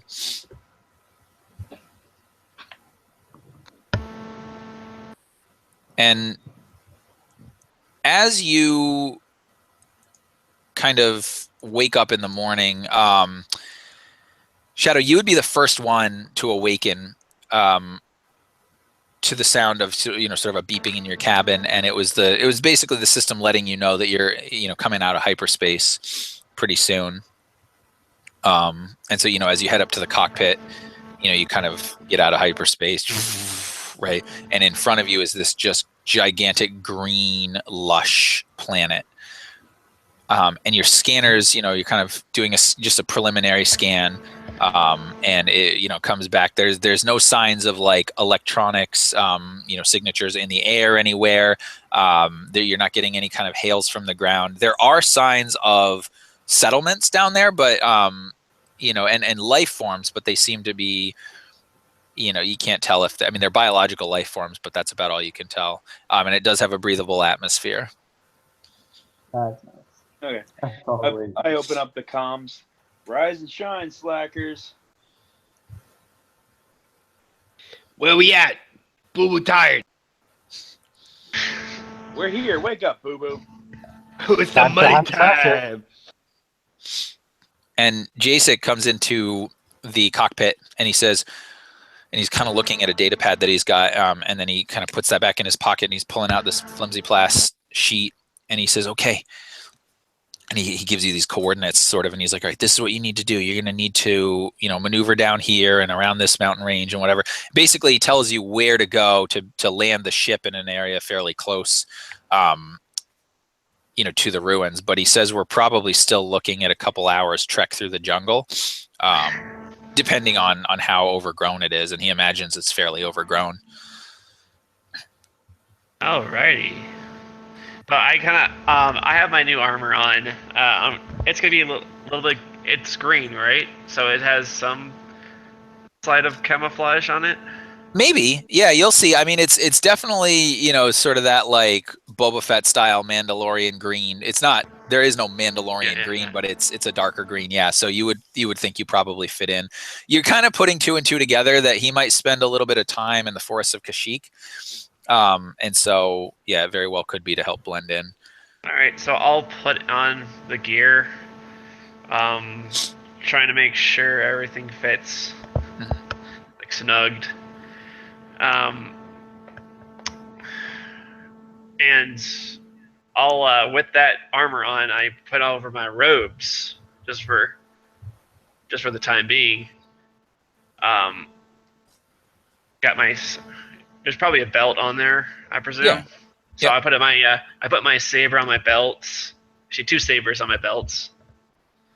One for if I need to stun someone, and one just to basically use for dire need. Awesome. Yeah, that's fine. And the rest of you guys, you prepare as you normally would for the expedition. You can certainly bring whatever you need. I am curious though, Boo Boo, what are you going to do with that box? Are you going to leave it? Because you realize at this point it's got about 10 hours or so left of. He's gonna, when everybody kind of like is exiting the ship or getting ready to exit, he's gonna kind of like grab it and he's gonna, put it in his little jacket. Okay. And I would imagine Shadow maybe is the last person off the ship, and as Boo Boo is sort of floating by, you see this big square bulge in his jacket.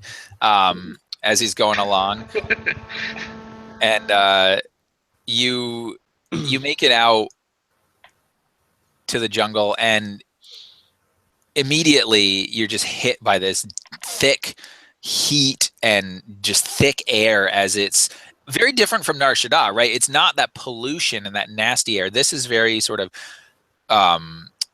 primeval sort of. This is old growth wood and vegetation, and you hear the sound, the chirping of bugs and birds, and you hear rustling and scritching of animals in the underbrush below you. But you managed excuse me, you managed to to land in a bit of a clearing. So your ship, you know, the repulsor lifts have kind of pushed the grass a little ways or the vegetation out of the way, and you see a couple of animals scurrying off. Just FYI, real quick. I'm christening the ship the Utmian. Sorry, can you repeat that? Yeah, Utmian. Oh, nice. All right, the Udmian. Nice. I like it. I changed the name in Rule 20, and I found a picture for it too. Oh, sweet. All right. And it goes along with the story that we just gave. Yeah. Awesome. All right. So the Utmian comes down. And the other thing that you'll realize is that apart from the noise, the jungle noise, most of you realize that there's no that sort of constant buzz of electronics that you would hear on a civilized world. You know, there's no speeder cars going by. There's not relays and everything.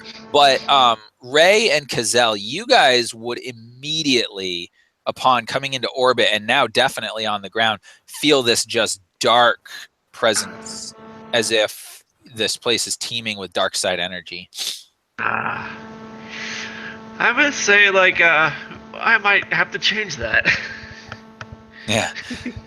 And so you can definitely feel, and Cazell, I feel like you would be almost compelled, almost pulled, you know, in sort of this southern direction. And you would see, like, you can't, I would imagine almost that you can't hear anything because, like, you're totally sort of fixated on this, but you see Jasek sort of pointing, right, and looking to his other companions, yeah, we got to go this way, whatever. But you just sort of sense exactly where you need to go, as if you're being called here. Yeah, so Cazell just starts walking, like, with a skip in his step, you know, in that direction, like, expecting everyone else to just follow along. Awesome. And do you guys do that? Do you just kind of follow along? You know, I'm sure, kind of guns up, ready for any kind of action. Oh yeah.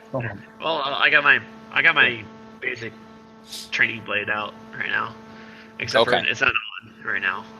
Okay, gotcha. By the way, did you end up taking the lightsaber from the darkside force user? Yes, I did. Okay, so you do have that. But yes, you have the training saber, at least close to hand if you need it. And you trek through the jungle really with very little affair whatsoever. I mean, it's a tough trek. You have to hack through, you know, vegetation and whatever. And Jasek came prepared, right? He's got, you know, he found like a machete, and I imagine maybe even at times Cazell might have to use his sword, even though he might not want to, but just cutting down some of the vegetation to get through. But Cazell, you would notice, and nobody else would sense this, but Cazell, you almost feel as though it's like the jungle is clearing a path for you. Nothing. It's you have this confidence that nothing is going to hurt you while you're out here. Yeah, no, and like that reflects in my demeanor. Yeah, You know, like just very happy about this situation. This is a nice stroll. Like even like smiling while hacking down branches. yeah. And Ray, you feel totally the opposite. You would feel this sense of foreboding and this sense of fear, like something could jump you at any minute. And the rest of you guys get kind of a minor sense of that too, but Yeah, Boo Boo's in the back, like waiting for something to come out, and he's just gonna run away. So he's just like floating. Hey guys, yeah. I'm with Boo Boo right now.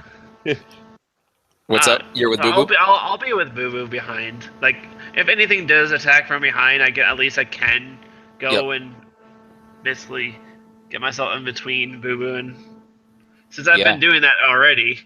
Yeah, perfect.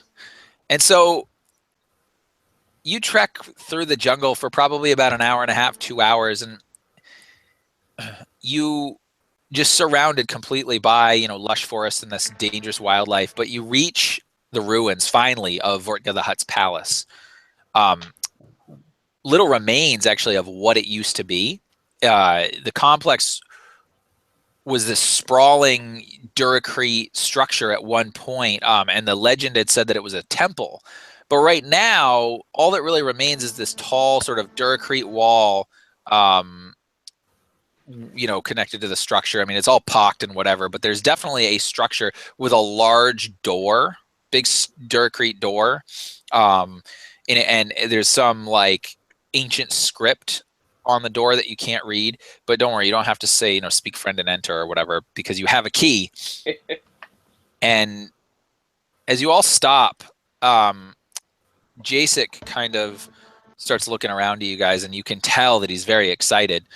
And he pulls out the Arla Tomvas, and he looks, and he's kind of like, well, are we ready to proceed? Are we ready to become rich men? Oh, and women? I was like, I'm believing this armor has a helmet, correct? Yeah, sure. So basically, I don't know if he here's if he says men and doesn't say anything about women, and I would generally ignore it for right now. But he said that. Yep. Just Okay. because, yeah. Yeah. I'm just looking at this temple saying we might see something that we want, or we might see something that might get us killed. Yeah. So, Oh, this is gonna be beautiful. It's gonna be fine, buddies. Don't worry. Go in. Boo Boo be right here behind you. Don't worry. And alrighty. I You feel so much safer. yeah, you would see Jacek kind of moving up, and as he does, like, he will lock eyes with Tentak and Shadow, and kind of like raise his eyebrow, like, like, you gonna back me up here? Like, you can definitely tell that he's nervous, and considering that he's a veteran treasure hunter, that certainly should hold some weight. So Yeah. Yeah. I pull out my We're ready. pulse rifle. nice. And just kind of said, wait for whatever happens. Awesome. And I have my rifle out ready. Yeah, I definitely Okay. have my sword out too. All day it's out. Yep. Nice. All day. Every day. And so, although Cazelle, you felt completely at peace up until this point, but still, certainly you could pull it out. He's happy to be yeah. wielding it. Oh, okay, yeah, he's just sort of like, on his shoulder or whatever. And so Jacek kind of puts this thin red piece of glass into this little, sort of indentation where it would go, and it fits perfectly, and it lets out this melodic kind of tune as it slides in, and then you can hear this like right, as almost like pressure is being released, and you can see some steam come, and the doors start to open. So it's like a double set of doors that opens out, and Jacek kind of pulls the thing out, and it's completely dark inside this temple, but this is sort of a combination of electronic servos and whatever. So there are still computers working here. And just as he goes to turn around with this big smile on his face, you see from the canopy above this enormous tentacle just reach down, wrap itself around Jacek, and pull him up into the canopy. And he just lets out this horrifying scream. Ah! What do you do? Is there a chance that I could grab onto him and the tentacle as he's writhing up? Just to like hitch a ride? Sure. You can make an athletics check for me. Sweet. I'm going to boost that with the force just because I can. You're going to upgrade it? All right. I'm going to set... Oh, no, I'm not going to upgrade it. I'm going to use... you're going to use your... Okay. Actual force. Yeah, enhance. Yep. Yeah. So I'm going to upgrade it. So this is going to be against 2 difficulty, but I'm going to add a setback as well because you are caught completely by surprise. But also, as he's trying to grab at the tentacle, I would have started shooting up into the sky, kind of like aiming in the general area where the force of the tentacle would be, just firing up, hoping to hit something and make it stop him.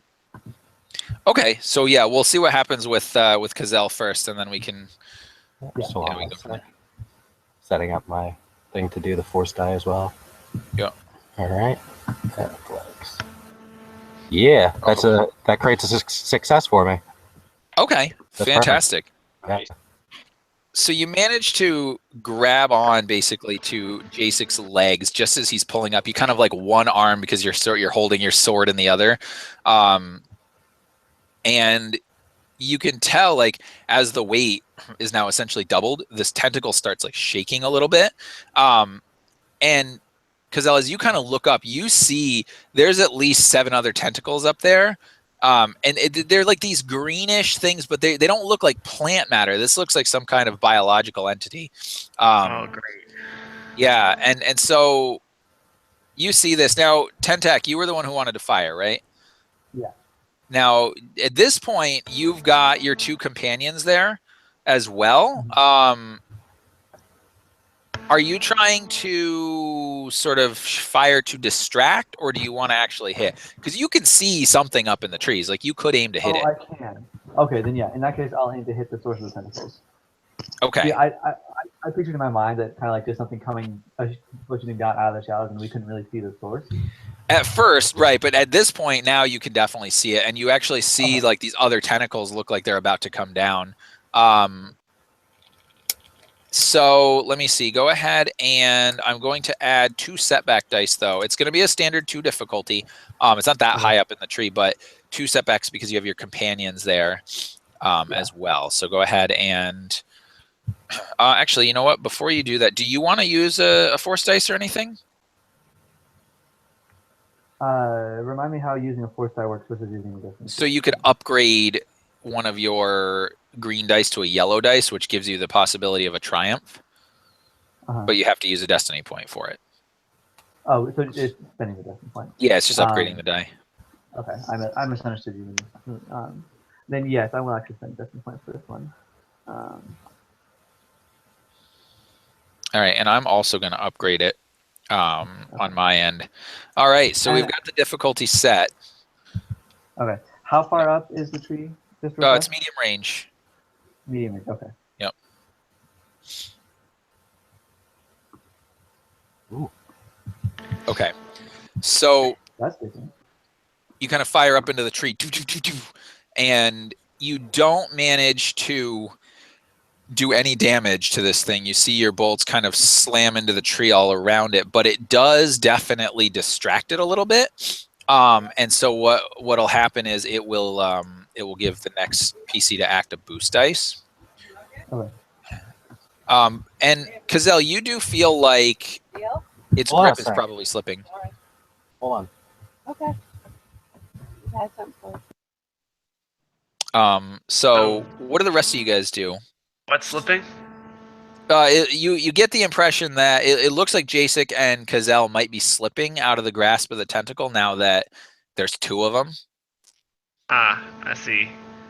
I am going to switch the sabers to my actual saber, the deadly one.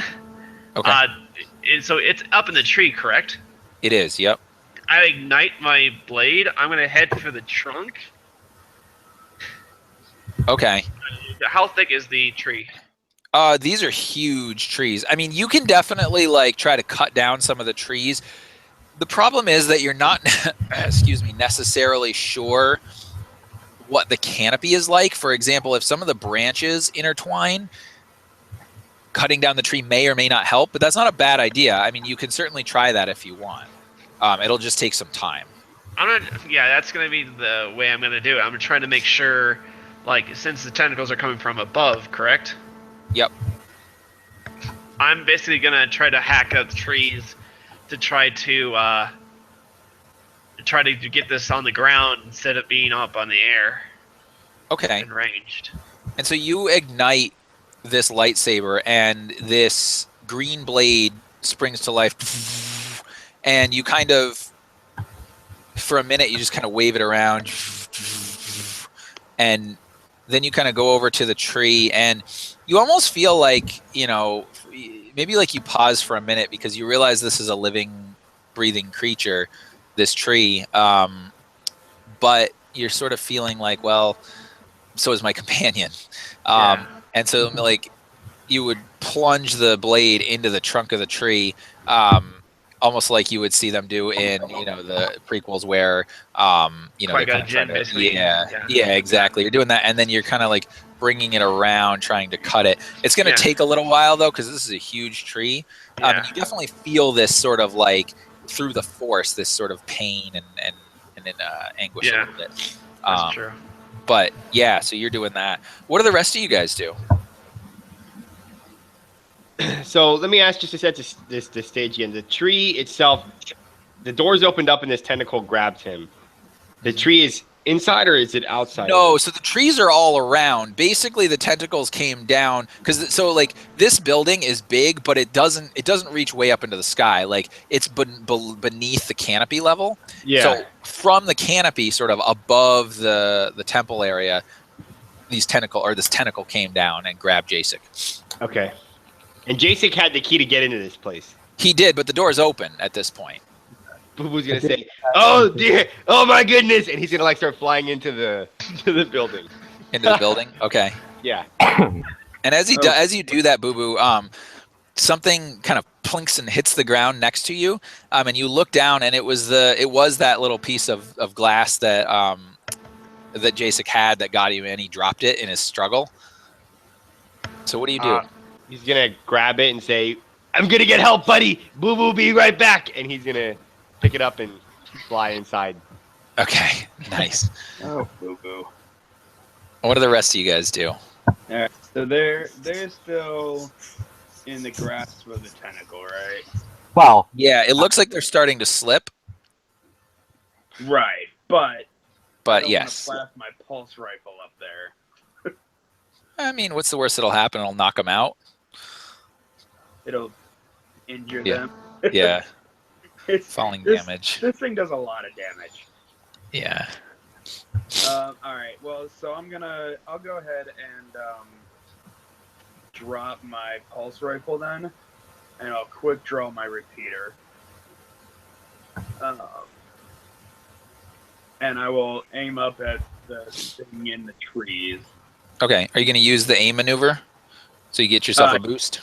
Well, I mean, if you're really just going to sort of fire yeah. might as well. Yeah.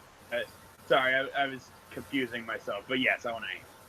Okay, great. So you got a 2 standard difficulty, 2 setback dice because of the fact that your companions are up there wriggling around. But I'll give you the upgrade for the boost, or sorry, the aiming as well. So. All right. Good to go? Yep. Oh, what? No. Yep. Oh boy. So, fortunately, you have. Oh, you know what? Actually, let's do this. I forgot to add an additional boost dice.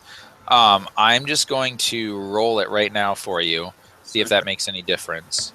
Okay, so no, it still is a failure, but you'll have 3 successes because you would have gotten one from 10-tax actions. So you still don't manage to hit this thing, right? Again, it's up into the canopies. But with 3 advantage, do you kind of have an idea of what you want to do with that, or do you want a suggestion?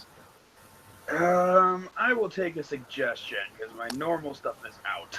Okay, so you realize that Ray is kind of on the right track here, right? That she's like chopping down this tree, and you would imagine that, but that one tree in and of itself may not take this thing down. But if you concentrate your fire on another tree on the opposite side, you guys might be able to take that tree down. And the 2 of them, who knows, you might be able to bring them down. Or you realize that they are still slipping and that they are probably going to fall at some point. And you could do with that what you will, but you've definitely noticed. And what I'll do is I'll say that that you can use that action. You can get a little bit faster time if you guys kind of concentrate fire on that tree. Okay. Yeah. I'll go ahead and use that to tell the others to point to the other tree and tell them we should concentrate fire over there. Okay. And I forget, Boo Boo, did you say you did pick up the little key? Yeah, he picked up the key and he fluttered in the building. Fluttered in the building. Okay. Like, by not super far deep, he's kind of like Yep. undercover, and he's like looking out, Yep. making sure nothing crazy's happening. Okay. Do me a favor. Make a perception roll for me. And let me see one thing here really quick. Oh, actually, you can do perception or skullduggery, whichever you would prefer. And I am going to use a darkside point to upgrade. So you're looking at 2 difficulty with 1 setback and 1 upgrade. So Oh, essentially man. 1 red and 1 purple and a setback dice. Okay. Damn. Okay. So you just flutter into the room. And I'm gonna hold off on the rest for right now. Okay. But remember that you have those 2 advantage, because I would think you probably get a boost or something on your next action. But Okay. outside, you guys, are you gonna kind of concentrate fire on the tree? I mean, Cazelle wants to deal with this beast. Oh yeah, for sure. No, Yeah. but and I'll get back to you guys in just a minute. I'm just wondering what the guys on the ground are doing. That's what I'm gonna do, obviously. But Yep. And Tentak, are you going to join in, seeing depends on Shadow's Tentak. plan? Yeah. Okay, so you guys are just opening fire, just shredding this tree with your fire, yeah. And Jacek is just like, oh, and he's actually run into the. Actually, he's not running. He's freaking out still. He's like, oh my god, get me out! And Tentak, Cazelle, you feel like you're starting to fall, but you could definitely do something if you want. What are you thinking you want to do? Yeah, so basically what I want to do is use my influence power to get this beast to submit to me, like in like a battle of dominance. Just like, Wow. Okay. Nice. That's excellent. Okay. Yeah, so go ahead and roll your force dice then, I guess. Okay. ooh, nice. Yeah, and you actually feel this as you draw on the dark side of the force, right? And your anger and your fear is fueling this influence. You feel like this surge of dark side energy come into you. Mechanically, you actually have an additional 2 dark side points. Oh shit. Yeah, this is a you guys wouldn't necessarily know this, but this is a dark side vergence, so it's adding extra dark side points to your rolls. So you can potentially call on 4 dark side points, but what I'm going to say is, well, no, yeah, you can do that with no problem. Yeah, so I will, yeah, and Okay. just channel it into this thing to make it submit to my will. And it drops You know- you guys. Basically, like in Rebels, when they Mhm. dominate the Lothcats. Yeah, exactly. They're sort of just like like out there with their hands out, and the whole bunch of them are just standing there like entranced. Yeah. Yeah. I hear you. Cool. So yeah, okay. Well, so then in that case, that happens, and you are still slipping. You're gonna basically fall because this tentacle is not strong enough to hold both of you. Okay. And you're high enough off the ground, it might hurt, but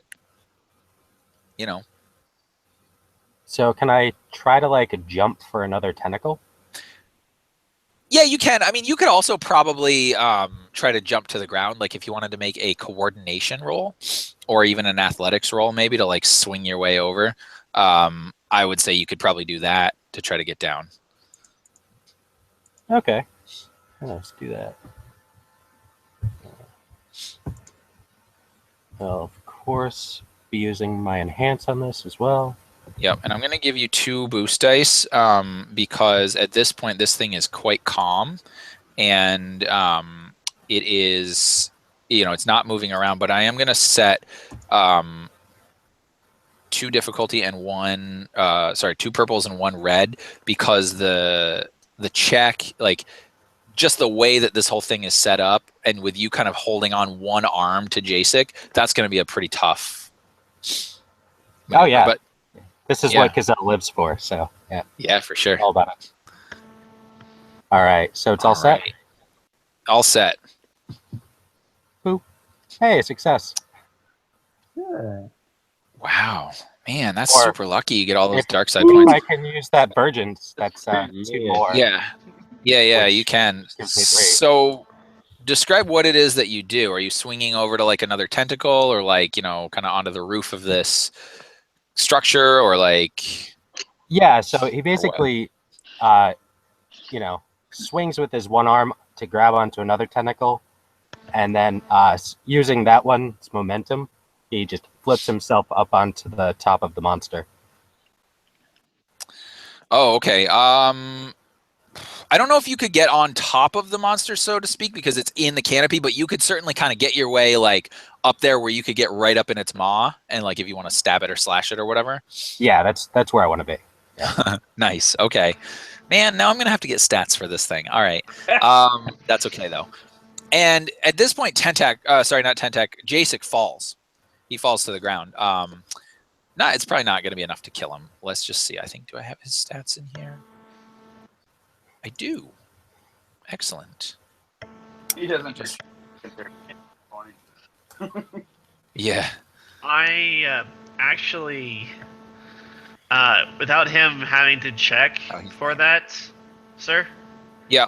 I actually used 10 experience points for like a rank in strength. For Oh, the my strength upgrade? Strength upgrade. Okay. So I'm going to use the force to try to catch this guy to send him down Okay. smoothly. Absolutely. So I assume you need to make a force roll for that? Yeah. Okay. Go for it.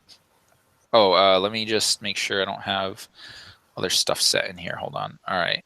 Go for it. All Thank right. God. The force is finally with you. Yes. All right. And so, yeah, kind of describe what that scene would look like as he starts to fall, but you manage to, So basically, as I'm basically finishing up cutting this tree, as I finish cutting the tree, I see him yelling. Of course, I basically use my other hand that I have free right now. Uh-huh. Basically to reach out and then to support my for lifting, trying to set him down. Right? I would then use my other hand slightly to palm it, but I make sure the lightsaber does not fall out of my hands. Okay. In the scenario, so like I'm trying to use the force basically with it, so I try to send him down gently. Yeah, absolutely. Kind of like what Yoda does with the falling ceiling, and absolutely. Okay. Yeah, and that's fine. He floats down, and you realize that he is pretty hurt at this point. Those tentacles were barbed, so he's got a pretty big wound in his stomach. But before you can even react to that, you guys, all of you that besides Boo Boo, well, even Boo Boo, but you guys who are outside, the doors start to close. Oh boy!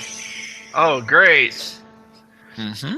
All right, so basically, I say we need to get out. It's like let's go. Let's get in there. Boo Boo's like, get over here quickly! Come on, Boo Boo! So.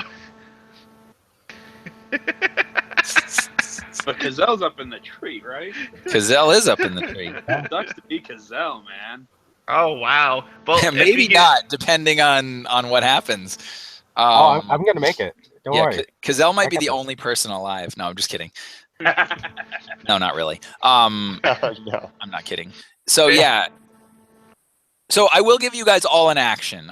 Basically, at this point, this thing up in the tree, this tentacle thing, is still sort of being influenced by Cazelle. Like your mind is still kind of working on it, and you're there. But the rest of you guys, Boo Boo is sort of turning around like what, and the doors are starting to close. And you guys see this. So if anybody wants to sort of leap in, you can do that. But you got to do it now. Okay. Let's do it. I'm going to be leaving Cazelle behind, so I'm going to turn to Boo Boo and tell him to throw the stone to toss the stone. I would reply with a witty Indiana Jones comment here. What is throw the stone? No, throw the whip. You throw me the whip, I'll throw you the stone. Yeah. Who was gonna say, jump in, jump in? We don't have time for this. Yeah, Not without Gazelle. Give me the stone. Gazelle's Oh, at this point is gonna jump. He's gonna jump in from the canopy, just like barrel roll style. Okay, so oh, in that that's gonna case, yeah, Alright. give me a athletics or a coordination roll. It's going to be two purple and 1 red is the difficulty. Okay. Boom. Wow, nice. Yeah, so like if we were watching this on in a Star Wars movie, right? Go ahead and describe what that looks like. Oh, it looks like one of those Legolas bullshit elf moments. Like he just, does like multiple flips in the air as he, lands gently on the ground. Nice. Yeah, it's like, Anakin doing like a triple flip in the air or something, just like straight from standing. Okay. Awesome. Yeah, that's great. And so you're like right there, and like you would literally only have time to once you hit your feet to like dive into into the door into the complex before the door closes, and like you would feel it close against your feet. I'm assuming the rest of you guys have all gone in as well. Yeah. Okay. I jumped as soon as soon as Gazelle hits the ground. I'm going in with him. Okay. The question is, does Rada want to doom our dark side user from getting outside the door? Well, you wouldn't necessarily have time that's to true. do that. You guys literally basically just jumped in there. And the doors shut behind you with that zzz, and then sort of a and you are completely in darkness. I, with my other saber I have that I already know I have one in my hands. I hook that in there. I make sure no one's in front of me. It's like, all right, there's gonna be light emitting off from this saber. So basically, I'm gonna use the saber, the harmless one, the training one. Okay. Yep. the training one. Basically, I'm gonna hold it up as a light. Okay. Yeah, and you see this sort of light flickering, and it gives off just a little bit of light. If anyone had any glow bulbs or anything, that might help as well. But you could certainly travel by this. Now, you can see enough of the room. You're basically in like a large kind of atrium area, right? And the structure itself wasn't that tall. It's probably 10.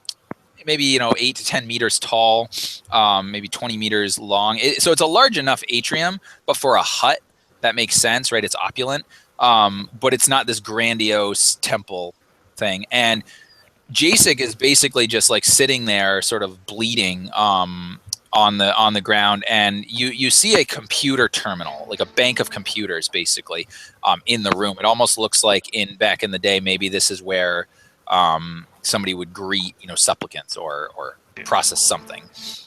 So So basically, as J6 is trying to basically is hurt, Mm-hmm. I'm gonna try to go patch him up. Okay. Absolutely. So you could basically use a stim pack on him, and maybe some of your force healing or whatever, and you could heal him up well enough that he can walk. Yeah.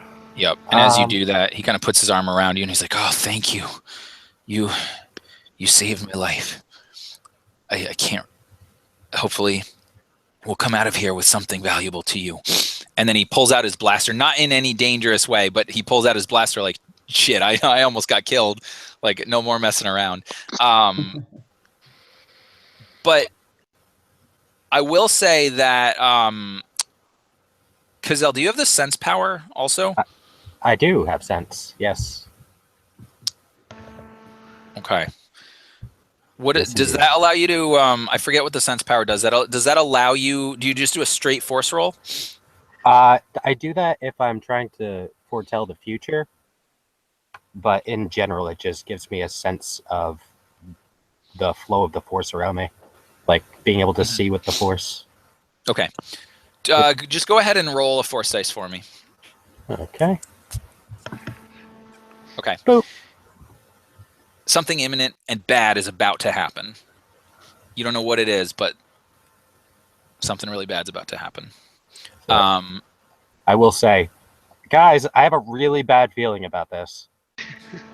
I got bad And feelings about this. at that point, you kind of see the computer terminal displays like light up a little bit, and like on the walls, kind of up above, it's like this ornamental lighting, and like maybe only a third of them turn on, but it starts to light up a little bit in the room, and you realize that it is exactly what you thought it was. It was a sort of an atrium into this main area, but the computers seem to be processing something. And they're like, these are older computers, so you can hear sort of the humming of like the old generation computers as they're working. So at that point, Cazelle will be like, does somebody want to go and deal with the security system over there? Just somebody? Let's let a boo-boo take a look. And he's gonna kind of flutter over to the computers. And now I have yeah. Boo Boo has something. Well, I guess it wouldn't apply to this. So he would just do a computers check, I guess, right?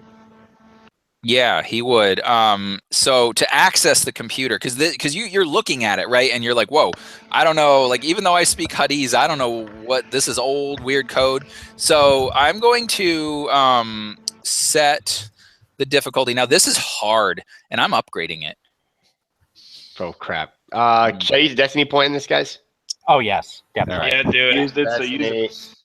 Yeah, give some back to me. All right, so you're gonna upgrade. If I could let you like use more of our destiny points on that check, I totally would. Right. All right, whenever you're ready. Okay. Yes! Woo! Nice. Okay. Let me see how I want to do this. Very nice. The threats are a little worrisome, but that is a beautiful triumph right there.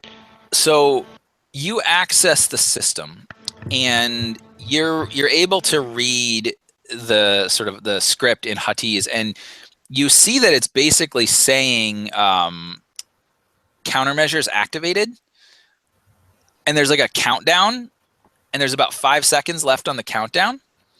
And as you're sort of trying to like, you're clicking more buttons, not 5 seconds, there was probably about 15 seconds.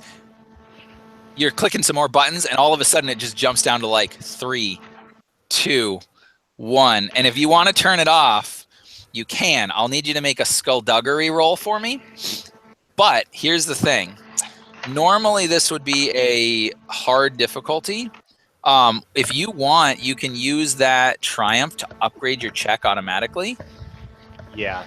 Yep, if you wanted to. I want to use another light side. Another light side, yeah, absolutely. Yeah, and basically what this is going to do is this is going to sort of attempt to shut down whatever the countermeasure system is. I'm also going to add a setback because you are totally stressed at this point. Holy moly. Holy crap. So, but you don't have any upgraded dice, so that's good. Okay.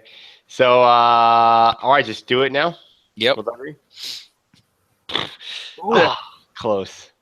Well, Okay. could have been worse. Yeah. Everybody make a resilience check for me. Boo Boo, you go ahead and add a boost dice to yours. Okay. You want me to add the boost die? Yeah, you go ahead and add it. Okay. Oh, I can't believe I failed. You said resilience, right? Resilience, yep. Oh my god. Oh, I didn't. Good grief. Sheesh. Oh, Ray succeeded. All right. That's good. Who are we missing? Oh my gosh. Oh. Everybody but Ray failed. Okay. Oh. So This is not good. all of a sudden you hear this sort of like, and Boo Boo, you would first see it tick down to 0, right? And then you see like this, or you hear this like, shoo, and you kind of look up to the ceiling area, and you see these vents open, and all of a sudden this gas starts pouring in. Boo Boo's gonna say, "Uh-oh." And you guys all take 10 strain, but you can reduce it by your soak. Holy, Okay. holy Yep. schmoly. As this gas is trying to kill you. However, Ray, you are fine. For whatever reason, the force is with you, and you manage to shrug off the effects of this sort of toxic gas. Yep. Is anybody down? I'm almost No, down. but I only got one left. I got 3 left. Took down. Should have let the guy with I'm the fine. data pad. Fine. Okay, so you guys are all up, but you're definitely hurting at this point. I basically Yeah. say you like I'm okay. Okay, so you guys are all up, but you're definitely hurting at this point. And you do notice that, you know, as you kind of come to, you realize that at the end of the hallway is a, you know, it's just like a door leading out into the rest of the complex. It's closed currently because all the doors are closed. And Boo Boo, you would notice on the computer that it shows that all the doors are locked right now. But since you're in the computer, you can always make another computer's check, but I'll only set it at a 2 difficulty to try to unlock the doors if you want Okay. to. So Boo Boo's gonna be like, good news, guys. The gas is gone for now, but I can open the doors at least. You want that Boo Boo to open up? Open up, do it. All right, I'm gonna open up. What a dumb like- question is that?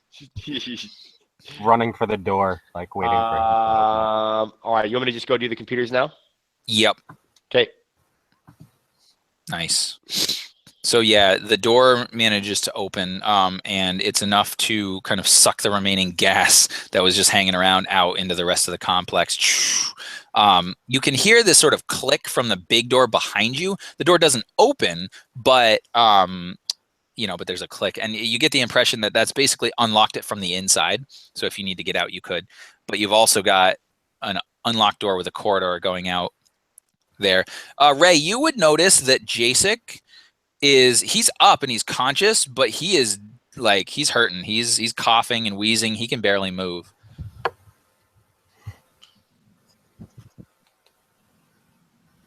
And you don't have to take any action, but I figured I would mention that to you.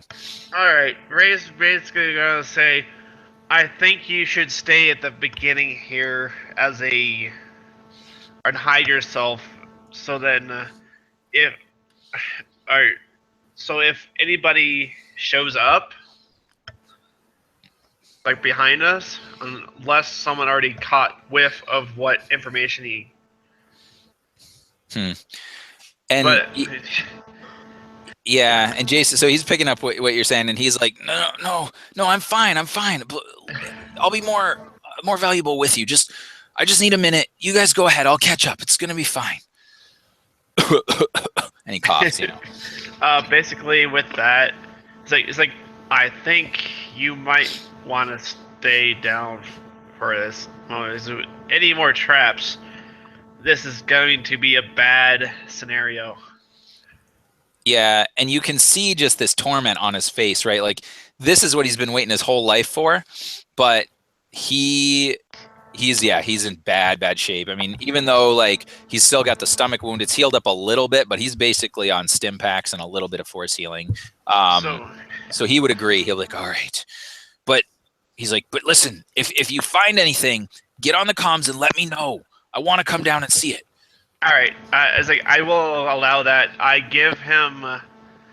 I have the other person's comm, because I still have the person's comm for. Oh, he's got a comm link that connects in with all of you guys. I was just making sure. He's like, yeah. Yep. You give him my frequency of my comm that I would have had. So it's like, here we go. I'll contact you and tell you a description of what everything is around me. So. Okay.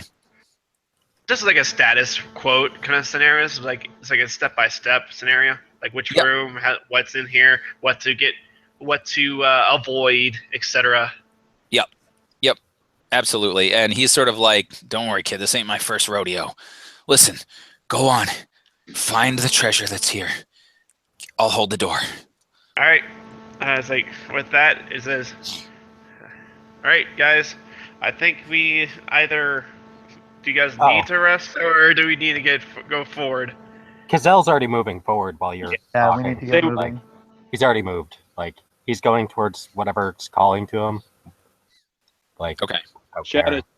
I'm staying with Cazelle. Boo Boo's following but lagging behind, making sure I'll- he's at a safe distance. Well, you guys don't have a light. Is it lit up? Nope. No, It is it's not not lit lit. up.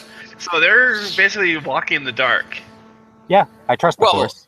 I mean, potentially. I mean, so glow rods are a standard piece of equipment. So Yeah. you guys could have glow rods that would illuminate your way if you want Yeah. to. Especially because the Alright. ship probably would have had a supply of glow rods, even if we didn't. Yeah, before. for sure. All right. So basically, I would then follow with my saber out, basically just lighting the way for me. Okay. So, sort of out of game for a minute. I want to ask you guys what are we looking for time? I can still go for a little while, but I want to know if anybody has to get off at a certain time. I can tailor the encounters to accommodate I that. wouldn't mind ending because there's a couple of other things I need to do tonight, or would like to do tonight. So, I mean, I can still play for a while if if everyone's staying, but Yeah. So you think like no later than like midnight Eastern, so like 40 minutes, or is that even later? yeah, that'd be fine. Okay. yeah, Is that's that fine. good for you guys? Okay. Yeah, I got. I'm fine. I got nothing else. Okay, perfect. All right, so you guys head down the hallway, and again, Cazelle, it's like you're being pulled, and you start through the forest getting this impression that you are in a vast cavern. That there are many levels and sub-levels to this thing, not cavern, but complex, and there's this source of dark energy that you can feel down way deep in the bowels of this complex, and it's almost like it's pulling to you, and you know that I imagine you're kind of just walking down, just kind of almost like maybe even eyes closed, just sort of viewing it through the force, and you guys you kind of come to this like old ancient repulsor lift elevator, and you know that you have to go down that elevator, and you probably want to take it about 6 levels down. So I got a question. Boo Boo has had on him this item from the beginning, but I've never really used it or I said what it was. But it's called Insider's Guide, and it says gain an automatic boost die to any check to find a specific location or service within a region the guide covers. Could I say, based on this whole storyline, that he had this this is one of those I don't know, tabloid type, documents, and it's like half true, half fake, but he's been hearing all these stories leading up to this point, and maybe to do like a lore check to see if what the hell they're going into, like what the hell this place is. Like Sure. kind of putting together all the pieces of the puzzle. Yep. Okay. Yeah, so that's fine. I'll say that you can. What does that do? That gives you a boost dice? Just a boost die. Okay. It's still going to be pretty hard, but I'll add the boost dice for you. Go ahead and make either. Yeah, you could do like lore, knowledge underworld, or even knowledge outer rim. Okay. They're all the same for me, so I'll just do lore, I guess. Okay. And you guys want me to use the destiny on this, or do you think it's not warranted? Yeah, Do what you want. more up to you knowledge is guys. always good when you're exploring a dungeon. Okay. Yeah, go ahead. All right. I'll use the light side. Great, and I'll add the upgrade for you. Okay, and then I'll just and you add the boost for me as well. Yep, I added the boost for you as well. All right. Boom. There Okay. you So, as you are fond of reading your tabloids on your downtime, it at this point it's definitely starting to come back to you. You're like, wait a minute, I read in like page 96 of chapter whatever that something about this ancient darkside curse that made these huts flee from their world.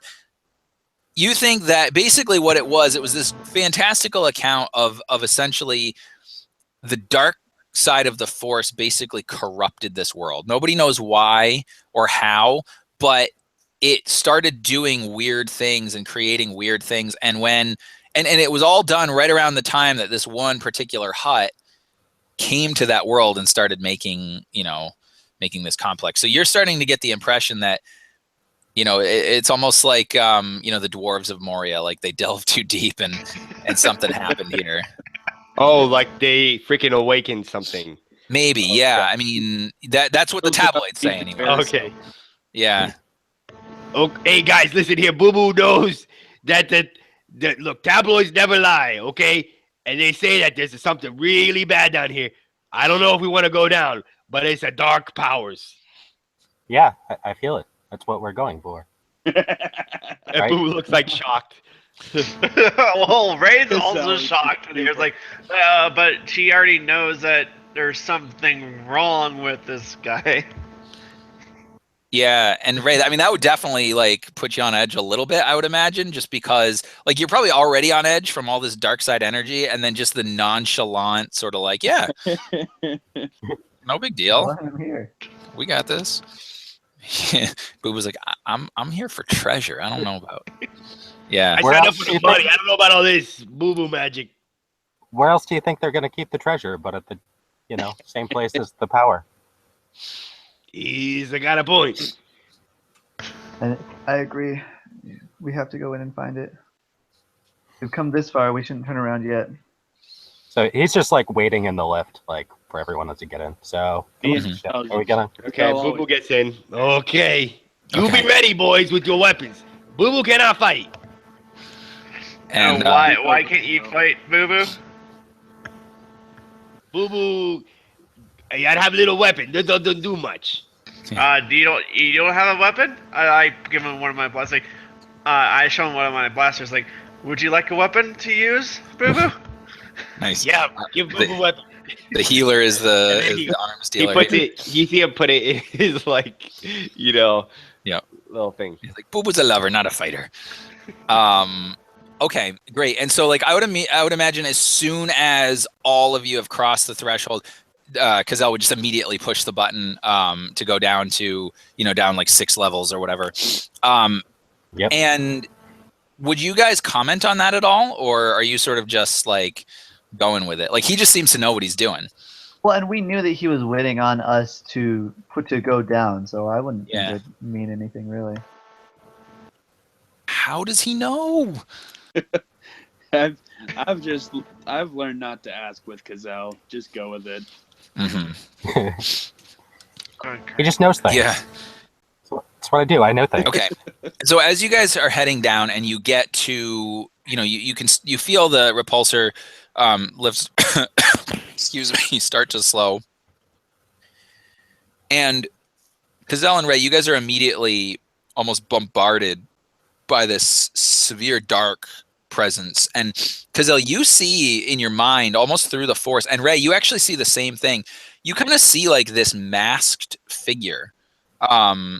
This is not an apparition. This is totally like a force vision, but you see a masked figure, Great. just radiating dark energy.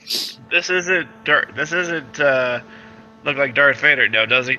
No. Well, not you might. Yeah, you'd probably know who Darth Vader is. No, it does not look like Darth Vader. Sounds like my kind of guy. All right, let's go find him. Let's We got see. a lot in common. Master Sith user. Yeah. Hmm. Where have you heard about that before? Gosh. Yeah, Boo Boo ain't going near that. So Boo Boo doesn't necessarily know. All he would know, and I guess Ray, how would you react first to seeing this vision? I would be startled a little bit because this, like, of course, seeing a dark user first, Mhm. and then all of a sudden seeing a mask figure. Yep. The last time you saw a masked figure, and it was the time when she was first abducted. Oh yeah. When she was first abducted, oh my goodness. Apparently, the first, like, of course, it was a force user, but it was a dark force user in the beginning part of it. So having this thing is like, not again scenario, like, kind of attitude. It's like, you shouldn't be going in here, but apparently some people here are here to help me. stave Yeah. off a little bit of that fear aspect in me. Yeah, definitely. But And it's just, so, yeah, oh, go ahead. it's just basically her sighing Mhm. sighing of like what did we get into, or what is happening, or why did we come here in the first place again? Like Right, second right. guessing herself. Absolutely. Okay. Yeah, and you guys, the rest of you guys would totally notice that. I would imagine Cazelle is just totally like focused. Maybe, and tell me if it's different, but maybe even just standing like completely still, just like I don't know, Yeah, just enthralled by this vision. sort of drinking it in. He looks like he's almost like basking in the sun. Yeah. And Cazelle, you definitely feel this sense of curiosity and anticipation. And you also feel a sense of malevolence, but not directed at you per se. Yeah. Yep. And so, how do the rest of you guys kind of react to this, seeing these reactions from your companions? Boo Boo is gonna be like poking him. Hey, buddy, wake up! You got some work to do. Yeah. Oh, I was just thinking. Don't mind me. I was just thinking. Yeah. You know, the last time someone said, "I have a feeling about this," or if there's gonna go something wrong, there's definitely Yeah, it's it's never a good idea to say I have a bad feeling about this in Star yeah, Wars. it's never a good idea to say that. All right, perfect. But do you guys continue on anyway? Oh yeah. Oh yeah. Yeah. All right. Yeah. And so, Cazelle, again, the Force guiding you, although this time it's not just vague visions, it's now this image, this figure that you're sort of coming to. And almost I would imagine like, and I'm gonna try to turn my camera back on here. I almost imagine, like you would see its head tilt like they do in, that sort of curiosity, but obviously you can only see its eyes behind this mask. And again, this is all through the vision, so only Cazelle can see this at this point. And you know that ahead of you is basically the security chamber that would prevent you from getting to the main vault. So as you kind of walk down the hallway, on either side of you, it's like this big long hallway, and you don't even like care. You just start, and like you hear all of these like clicking mechanisms, but nothing happens. Nothing bad happens, and you guys might be like, "Oh my god," but you're fine. As you see Cazelle just like straight down the hallway. Forward. Yeah. And then you come to this door with, again, a sort of an ancient computer panel on it. And Cazelle, you're not very proficient with computers, right? Nope, not at all. Okay. Gotcha. So I don't know, Cazelle might just like stop or whatever. He gesture at Boo Boo like, "Are we gonna do this?" Let a Are Boo Boo we take a gonna use look. whoa. Wait a minute. The last time Boo Boo got us in this, the trap set off. I think are more proficient with our data pad. Hint, That's hint. Wink, nudge. I gotta nudge that over to. Yep. You think Shadow? Shadow should do Shadow, it. you Like, do this, yeah. Yeah, I think Shadow should do this. I would have done it the first time. Yep. It's true. Boo Boo don't like no gas. Alrighty. So yeah, I'm not even gonna make you roll for it. If you plug in the data pad for a minute, like it takes a little bit longer than you would normally expect because it's trying to read the old code, but it configures it in the right way. And then like you see the light that was red go to green, and you can hear the click of the door as it opens. As it unlocks. But again, it's still closed. So you know that the door is unlocked at this point. I would also, as I saw that, so I was like, maybe we should put some lights on so we can actually see. Oh, we've had Or our is lights it- on. Yeah, I thought we had the lights on. Yeah, you would. You would Alright. have your glow bulbs. Yeah, we did. But I was thinking maybe we should have something a little bit more Well, so that this far down, Yeah. like, Yeah. I mean, it is broken and just falling apart. I mean, this place is barely holding together down here. Oh, great. Yeah. Our glow rods is what we got. Yep. That's all. That's all you're gonna have. All right, fine. Let's So do go you I through the open the door? door. saw. Yep. Yeah, Let's let's go go. through. Yeah. I was like, is anyone a little scared to open the door? Just a little. I'm behind everybody, and Yeah, I'm a boo boo at this point. Yeah. Who brought a 10-foot pole? No, just kidding. Old school D&D. So yeah, so you open the door, and this is a rather small room, but it does have a large ornate door, like on the opposite end of the room. As you open it, you kind of see like there's this area, off to the side where they would have like like desks or whatever. This looks very much like a security station, and so there were computers in there. This looks like it might have at one point been where they would monitor everything within the complex, and be able to send commands and everything. But who would be going in first? Would it be Shadow? It would be Cazelle. I think Cazelle would have just already in. Or wait, I think Cazelle is Probably right. going You in just there. kind of push in. I imagine Cazelle just stays getting drawn in, but I'm right there with them. Okay, Cazelle, make a vigilance check for me. Sure thing. And it's just a straight up like standard difficulty, so I've set that for you. Oh, great. Okay. Interesting. So, let's see. Wait, did he use his force die at all? Nope. Oh yeah. Okay. You want to? What would that apply? Yeah. Go for it. Use your force dice. See what Okay. happens. Let's roll. Okay, and we'll just ignore the other results because I forgot to close them. But you did get a dark side point. So, unfortunately, because you only got one dark side point, that would cancel out the one light side. There's 3 in the Virgins. Oh, you're right. The Virgins. Yes. Okay. In that case, you sense that if you were to take basically 2 steps more in front of you, there's like some kind of pressure plate right in front of you. So I'll stop short and, just mentally to Shadow, like, maybe we should shut down the security measures somehow. There's a, and I just point him to the pressure plate with my mind. Awesome. There wasn't any. When I was in the computer, I didn't see any countermeasures to shut down. Not down here. You literally were accessing a door panel. Okay. Yeah. Do I see anything obvious that might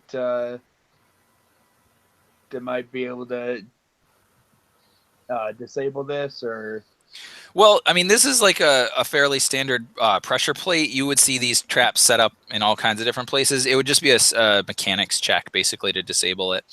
I mean, it's kind of old and a little bit rusty, so it'd be a little bit harder. But yeah, it would just be a straight mechanics check to disable it. I mean, you could just avoid it, but it's a pain in the ass later if you have to run. Right. Yeah, that's the idea. Yeah, I'll go. I'll tell everybody to get back a little bit. Give them some space, and I'll go ahead and try and disable it. All right, so it's doing, but. Well, yeah, and I'm going to use a dark side point. It's going to be a normal, like a 3 difficulty check, but I'm going to add an upgrade to that as well because I want to see the drama. All right, well, and, I'll upgrade it right back. Okay, so I'll add an upgrade for you. And I'll give you a boost dice because you are used to being around sneaky areas, and so you may be a little bit more familiar with this. So yeah, whenever you're ready. Would I be able to get any benefit off like a skullduggery check? Yeah, sort of to what end? Like to be able just see if I have done this before, maybe get another boost dice out of it. Yeah, you know what? I'll just add another one in for you. That's fine. Okay. Absolutely. So yeah, you get 2 boost dice there. You, like I said, you're pretty sneaky. So you've been in bad places where bad people things do bad happen. things. Yeah. All right. Oh, nice. Yeah. Awesome. So you definitely managed to disable this pressure plate. And you're in the room, and before you, like I said, is a main computer terminal. And then there's like sort of side computer terminals. Most of the side computer terminals are broken. This main computer looks like it could probably be like activated at some point. You also see kind of in the far ends, like the 4 corners of the room, they look like statues. They're basically like, they look almost like a hut, right? But they're made out of metal, and they have like a kind of like a vibro blade in one hand and a it looks like a gun in the other. They're completely powered down, but you don't know if they're like some sort of security measure or statue or what, but they look like they could potentially be dangerous. Yeah, you see this, but wouldn't we also see this? Yeah, well, anybody who These goes triggers? into the room would see it. Yeah, I was like, maybe we should disarm these. Do these actually look like stone or just mechanical? they look. Yeah, they're metallic. They're metallic. So I was like, yeah, we maybe want to disarm these guys before. I wouldn't touch them. I wouldn't touch them. Yeah, I wouldn't touch them just yet. They look like this. Oh yeah, I see. So they look like sort of a hut battle droid. Oh great. Yeah, which makes sense, right? Because this is a security chamber, so you get the impression these are probably ancient security droids. Great. Yeah.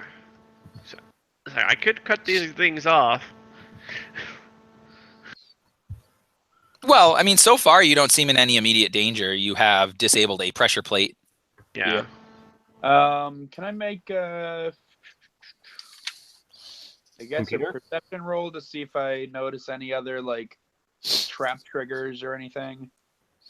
Yeah, I mean, you don't even really need to roll. You don't notice any immediate anything. I mean, you basically get the idea that like what would happen in this room is during normal business hours or whatever, they would disable a pressure plate, but to prevent somebody from coming in, if this pressure plate were stepped on, the security droids would activate and blast you. So that would be sort of standard security procedure for a hut. All right. Or they blow you up, but Right. so it's either or. All right. I'm gonna go up to the computer, the main computer. Okay. And I imagine you kind of plug in the little data pad again. Yeah. And so again, like before, you were able to access it. And this one, I mean, it's taking a long time to process any information. A lot of the information is corrupt, but you can try to make a computer's check to open the vault doors. You can still try it mechanically. Electronically. If it doesn't work electronically, you'll have to do it another way. Yeah. Yeah. I'll go ahead and do a computer's check then. All right. And so normally it was going to be a 4 difficulty. I am bumping it down to 2 because you have that data spike or whatever. And then, but I am going to upgrade it as well. So. And I'm going to upgrade it too. All right. I'll add the upgrade in for you. Okay. This is a battle back and forth. It was like upgrade. It's I was like, gonna what? upgrade it anyway. I'm not great with computers. Wait, you're not great with computers. Well, yeah, but he's got that. I have the data slicer, so Yeah, I mean, Boo Boo has the skill with computers, but Shadow has the tech. You'd think, you know. That's but, what Shadow does. Shadow does tech. Yeah. All righty. So whenever you're ready. Oh, you're so lucky. I know. So, all right. You got in and you managed to kind of, access the door, and the door opens for a minute. And as the door opens, you almost feel like you see the head of one of these security droids kind of pop up, and then it stops, and it's just like dead. So take a point of strain. Because I imagine like the heart beating would be like, oh, you know, like what did I do? But the door to the vault is unlocked. Let's go in. Yeah, and it's got one of those big sort of, like bank vault kind of doors. Do you think I could use the force move to open this? Yeah, if you want to. All I right. was just gonna use regular muscle, but yeah. But I was gonna try to make it look like it's like automatically like unlocks or a scenario. So I wanna use the force, man. All right.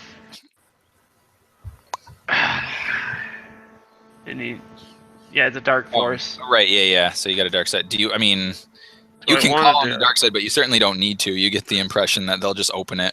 Yeah, mechanically. I wanted to make sure, Yeah. like like just to like show Have, like, off.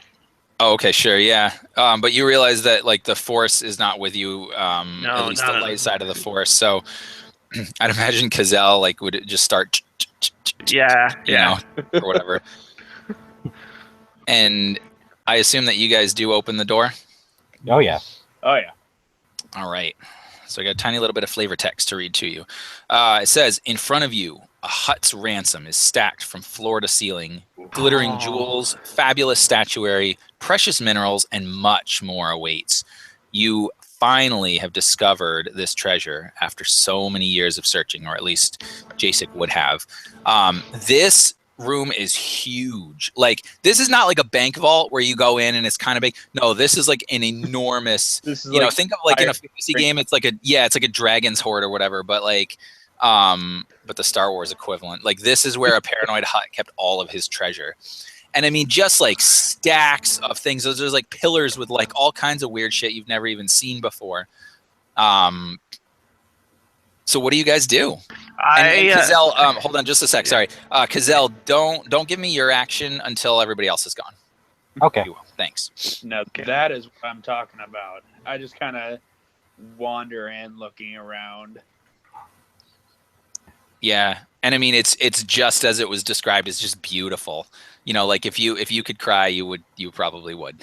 Yeah, Boo Boo's gonna like flutter in, and he's gonna be speechless, and he's gonna start caressing everything and be, don't worry, baby, Big Boo Boo Daddy's here. He found you finally, and he's gonna be like grabbing all this stuff and like putting things in his little coat, and like Yeah, absolutely. Yeah, you find like these jewels and these like whatever, and yeah, so you're doing that, and it's just, it looks great. I'm gonna go out exploring and seeing if there's anything more functional in the Ford, any kind of experimental tech or anything of that nature. So like there doesn't seem to be any like like guns or anything, because huts don't necessarily value that. There does seem to be like a ceremonial sword that is there, but it's pretty ancient, so it's probably valuable, but maybe not functional. You do see though a couple of powered down battle droids in there. They just like, they don't even seem like they would work right now, but they're just like in there. So if they're in the vault, like why would you need droids in the vault? They may have some kind of special meaning or whatever, but you don't get any like tingly feeling about them. Other than that, it's just like, it's like I said, jewels and gold and trinkets and statues made out of platinum and whatever. Yeah. My reaction is the comms. I tell comms like, we found it. Oh, you tell Jacek, yeah. Yeah, I tell us like, Jacek, we found it. I think you need to you start working your way down here. He's like, excellent, my friend. Thank you. I will be down right away. And so your eyes would be drawn to this pedestal. And on this pedestal is this sort of like collection of crystals. Oh. They seem this red and blue and green color, and you actually, like, as you kind of look more at it, you get the impression that these might be the missing pieces of the collection that Jacek had. So this was a set known as the Siren's Soul, and these are the remaining pieces of the Siren's Soul. So these crystal, do I have knowledge that what these are? Not well. I mean, you maybe. I mean, you could make like a sort of perception roll or a lore check if you want, but like you just get the impression that they look very much like the Jacek thing, and as you get close to them, they do start letting off this beautiful music. Oh boy. All you know is that they're pretty valuable. So basically, I would then. Are they boxed or did they just like showed up in the case? No, they're not even in a case. They're just sort of like sitting, like displayed in this little like holster or whatever. Is there a way to wrap them up? Yeah, sure. You could have like some kind of cloth or whatever you could put them. I mean, I would imagine you'd have some kind of backpack or whatever. Yeah, I would basically put them all together, make sure they're all they don't crack, etc. I would then tie that up, Awesome. loosen it, put it in my bag. Anything else? Yeah. That would be. Yep, on this same pedestal, you see it looks a little bit out of place, but it's like this little sort of pearl-like thing, and as you kind of go to reach for it with your hand, the whole like this light just emanates out of it, and you realize that what this is basically like an ancient star chart. Ooh. Yeah, it seems like it seems like it's in a different language, so you can't necessarily make it out. And just from your basic knowledge of astrogation, it looks a little bit different from the star charts you've seen, but you suspect with some time you'll probably figure out what's on this map. All right, I'll pick it up then, and I'll store it into my own personal pouch. Okay. It's like all right, good star map. Yeah, perfect. And then Shadow, what about you? I'm just kind of going to be looking around. Do I notice anything that would have a particular interest for me, or is it just money at this point? I don't know what would have a particular interest for you. Probably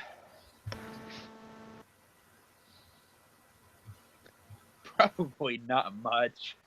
Yeah. I imagine there's not going to be any cybernetics lying around, so No, not really. Anything. So I guess just anything of particular value in general.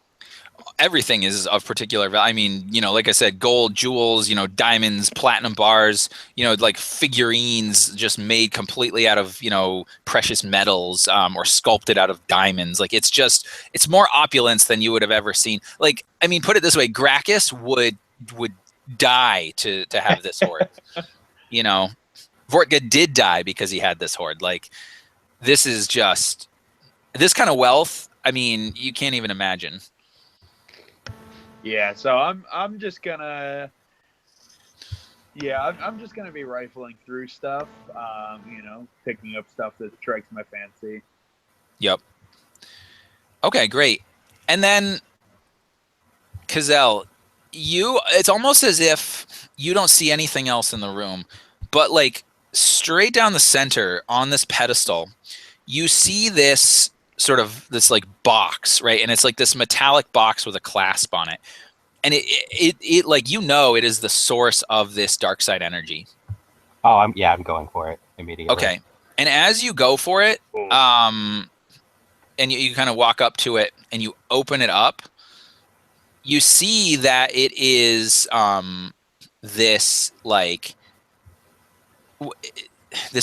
crystal sort of figure, not figure, but like this crystal shape, and you feel like it's got this pull, like it's wanting you to pour darkside energy into it, and you can feel that presence. Oh, I'm definitely gonna pump some force into that then. Absolutely. Roll a force die. Yeah, for sure. And I forgot. Ooh. Well, you can still use it. You can still draw on the dark side. But remember, you have those 2 dark side points from the Virgins. Yeah, true. I'll use those. So all right. So you funnel that in, and as you do, you kind of see it open up, and this like holographic image comes out of this figure with this mask, and it looks at you and it says, "Excellent. You have proven yourself most worthy. Now, you must leave this place immediately." And I want you guys all to make a vigilance check for me, except for Cazell. Okay.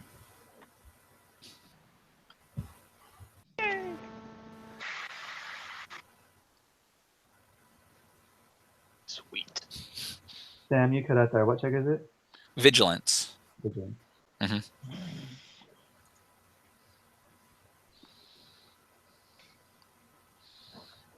So he's taking the crystal, I presume. Oh, definitely. Yeah. How did Shadow's Roll not have the 2 dark side points at, or the 2 purples? That's weird. Tentax does. All right. So I'm going to roll my 2 for you, Shadow. Go ahead. Okay, you're still good. Yep. All right. Oh, man. All right. And so, Cazell, you immediately realize you have to run. You just got to get out of here. And so you do. And the rest of you start to hear this deep rumbling that starts shaking the entire complex. The floor of the vault begins to like crumble, just spilling treasure into a deep chasm. Oh, great. Yeah. You literally have like seconds to take whatever you have on you and get out of here. And what I'm going to need you to do is I'm going to need you guys to make either athletics or coordination rolls for me to see, 1, if you can get out of here quickly, and 2, if you can get out of here with all of the loot that you just took. And Cazell, for this one, I am going to need you to make a check for me as well. Okay. Now, this is standard difficulty, but I am definitely upgrading it. No. All right. Yep. I'm gonna use the force with this, right? No. All right. Good. I need to use the force with this. No. Actually, You said athletic what? yeah. Yeah, Coordination athletics advantage. or coordination, either way. They're both the same for me, so I'm gonna do it. Ah, no! No. No, I'm gonna use that dark force now. Okay, to turn that. So here's the thing, though. You want to draw on all 3 of the dark side points, basically? Because if you do that, you can. That would give you a success. She's drawing on fear. Yeah. Because all this would do is cancel out the failure, which is still a failure. Yeah, I'm doing that. Okay. So you take some strain as you have to do this. Flip a dark side point for me, a destiny point for me. Oh man! All right. Oh man. Shadow, you didn't get any successes. Okay. Cazell, what are you gonna do? Well, I mean, I'm flat even, except for the advantage. But Yep. So, oh man.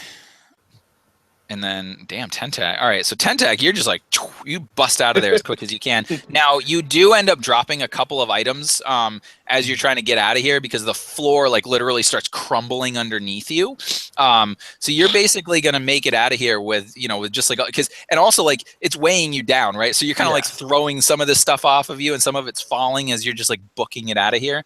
Yeah. You'll make it out with a little bit of treasure, but not nearly as much as you would have had. Could have, yeah. Boo Boo, I'm going to save you for last. So can I? So I can't. So I did that. Is there any way of trying to draw on that force? Try to. Well, you are right. Didn't you say you already drew on the force to try to get out of there, or did you not? I did. Oh, I okay, was- yeah. I- So no, that's what you would be doing. Like the only thing you can focus on right now is getting the hell out of Dodge because otherwise you're gonna like crumble into this, Yeah, Yeah. that's true. Shadow, Mm-hmm. you manage basically to make it to the almost like the doorway out. But you almost fall, right? And you're basically clinging onto the edge of this, like, now it's almost like this chasm, right?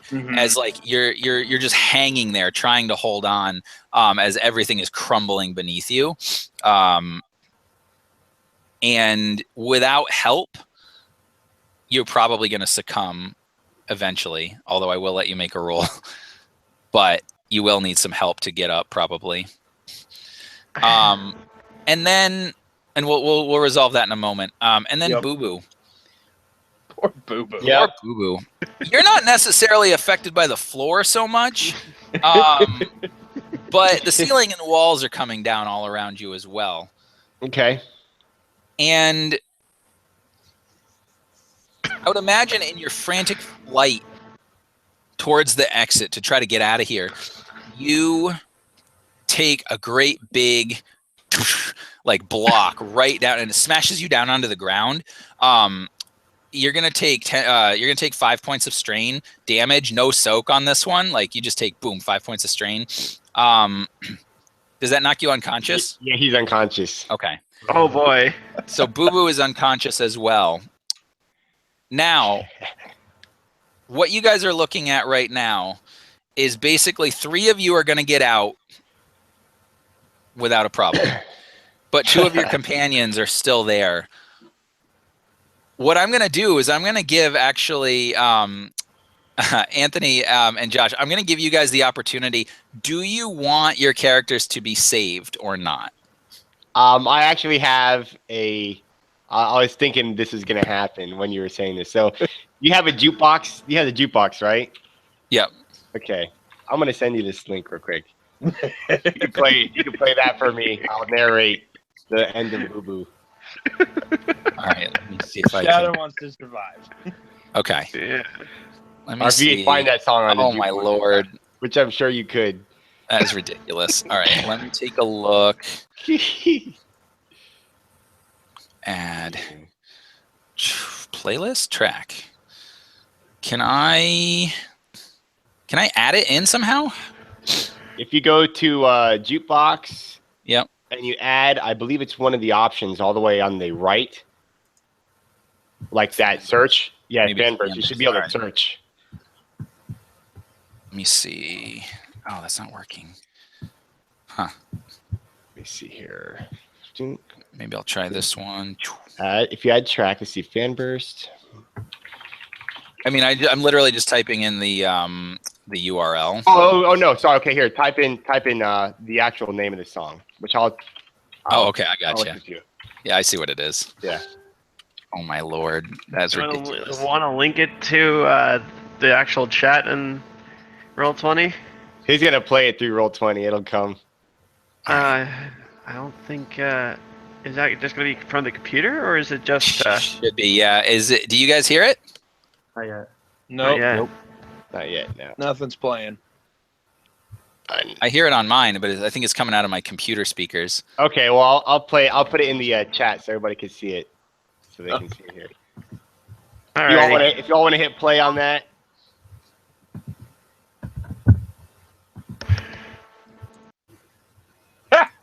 So Boo Boo gets hit by like a large rock, you know, and it falls and it hits him, and he knows he can't make it because he's so tired, and he pulls out the little red stone that he had taken from Jasek when he dropped it, and he looks at the group and he throws it, and it's like slow motion, and he says, tell Olga I'll always love her," and then the rocks like continue to fall on him.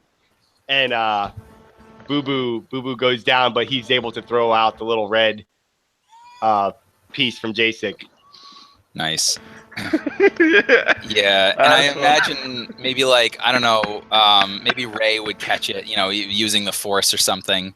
Oh, can he throw out like a charm attached to it and it has like his picture and it has like a picture of Olga and him with a little heart. But he didn't tell her he loved her. It was always like a secret love.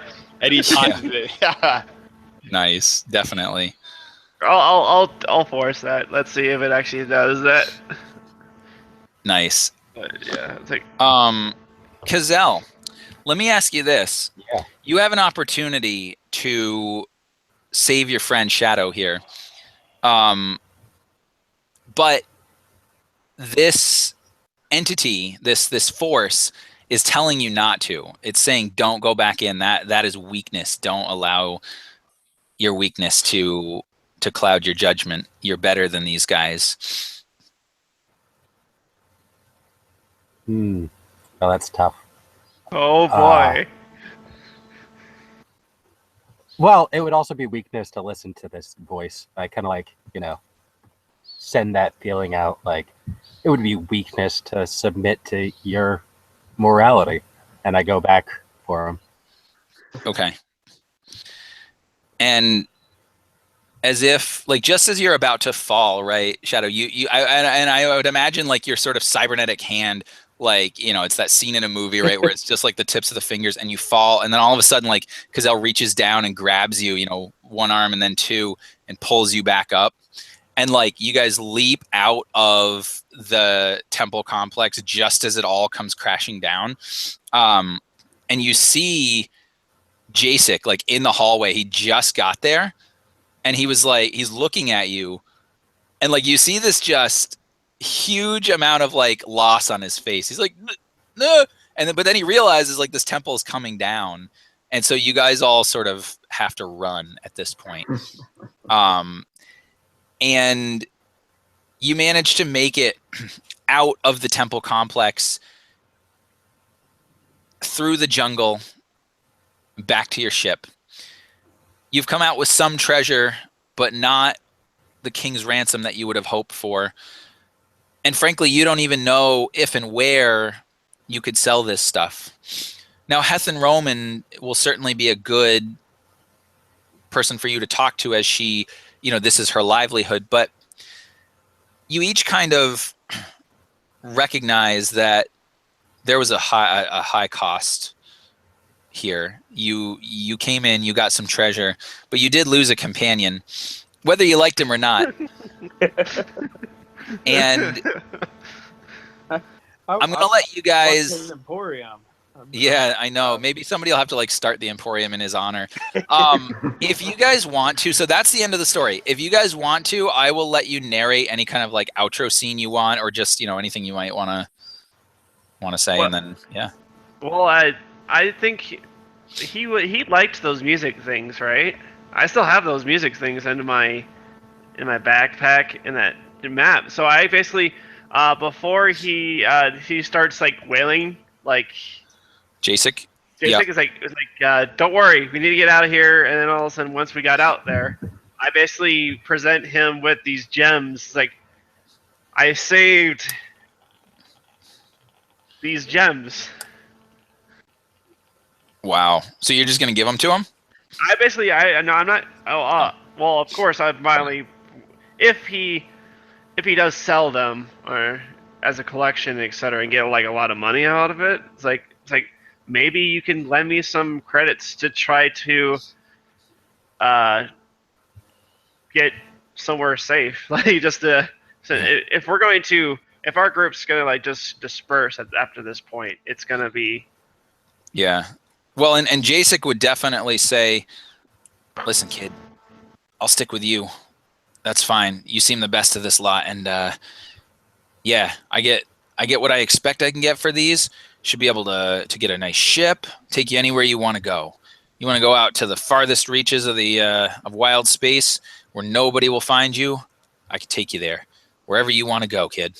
Stick with me. All right. Boom. But at least I have a somewhat of a contact now. Yeah, for sure. Shadow, how about you? Well, I imagine that I'm kind of, leaning on Cazell for support. Not quite walking at my full strength, so needing a little help from Cazell there. But then, like once we get out, I don't really say anything. I just kind of stomp Cazell on the shoulder and nod at him and thanks for helping me get out of there. Which is physical contact from Shadow is a pretty big deal. So Yeah. Yep. That's about as deep thanks as it gets from Shadow. And then just kind of doesn't really say anything. Just kind of keeps some silence going for his fallen companion, and just kind of climbs into the ship and gets in the pilot seat. Awesome. Tentak, what about you? So for me, it's kind of like this isn't by any means the first near-death experience I've had, as we've already seen in our adventures together. So the danger itself hasn't really fazed me. It's just the completion of the job, because I was hired to help the group find the treasure, and now it's done. I'm just kind of like wondering where the next job will take me, where the next contract will take me, and if it will be anywhere near as eventful as this one was. Yeah, and jobs out on the edge of the Empire, especially in hut space, are full of eventful, memorable times. So I suspect you will, for sure. Cazell, what's going through your mind right now, or whatever your outro? Yeah, as everybody sort of settles into the ship, and my companion is in his rightful seat, you just sort of see Cazell lounging in his bunk with the crystal he picked up, Yep. just staring at it with an intensity. Absolutely. And I'm just going to add one bit to that. As you do, you get the sort of disapproving sense that this, and just mechanically, this is well, shit, sorry, I'm losing the term now. Holocron. Yeah. Yep. And you get this one sentence. It says, your training but it's in its infancy. I could train you to be greater than anyone in the galaxy. But if you ever defy Darth Revan again, Knew it was Revan. you will regret the day you were ever born. I accept, Master. Oh yeah. Nice. And Anthony, even though Boo Boo is deceased, with a touching send-off, if there's anything you want to say or any outro or anything. I'm going to say that Olga, somehow gets the trinkets and realizes his love for her. And she's going to start up an emporium somewhere on Nar Shaddaa. But it's going to be a real nasty, dirty emporium, like just grimy and like it's not a high-end place. It's, got old wares, like a pawn shop, Yeah. Yeah, because your companions were like, dude's dead, we're not splitting the treasure. Yeah. Yeah. Nice. But that's awesome. Cool. All right. Well, that was really fun. Thank you guys for sticking with me for 4 sessions. I hope anybody watching had a good time, and I am going to end the broadcast, and hopefully there will be more Star Wars to come soon.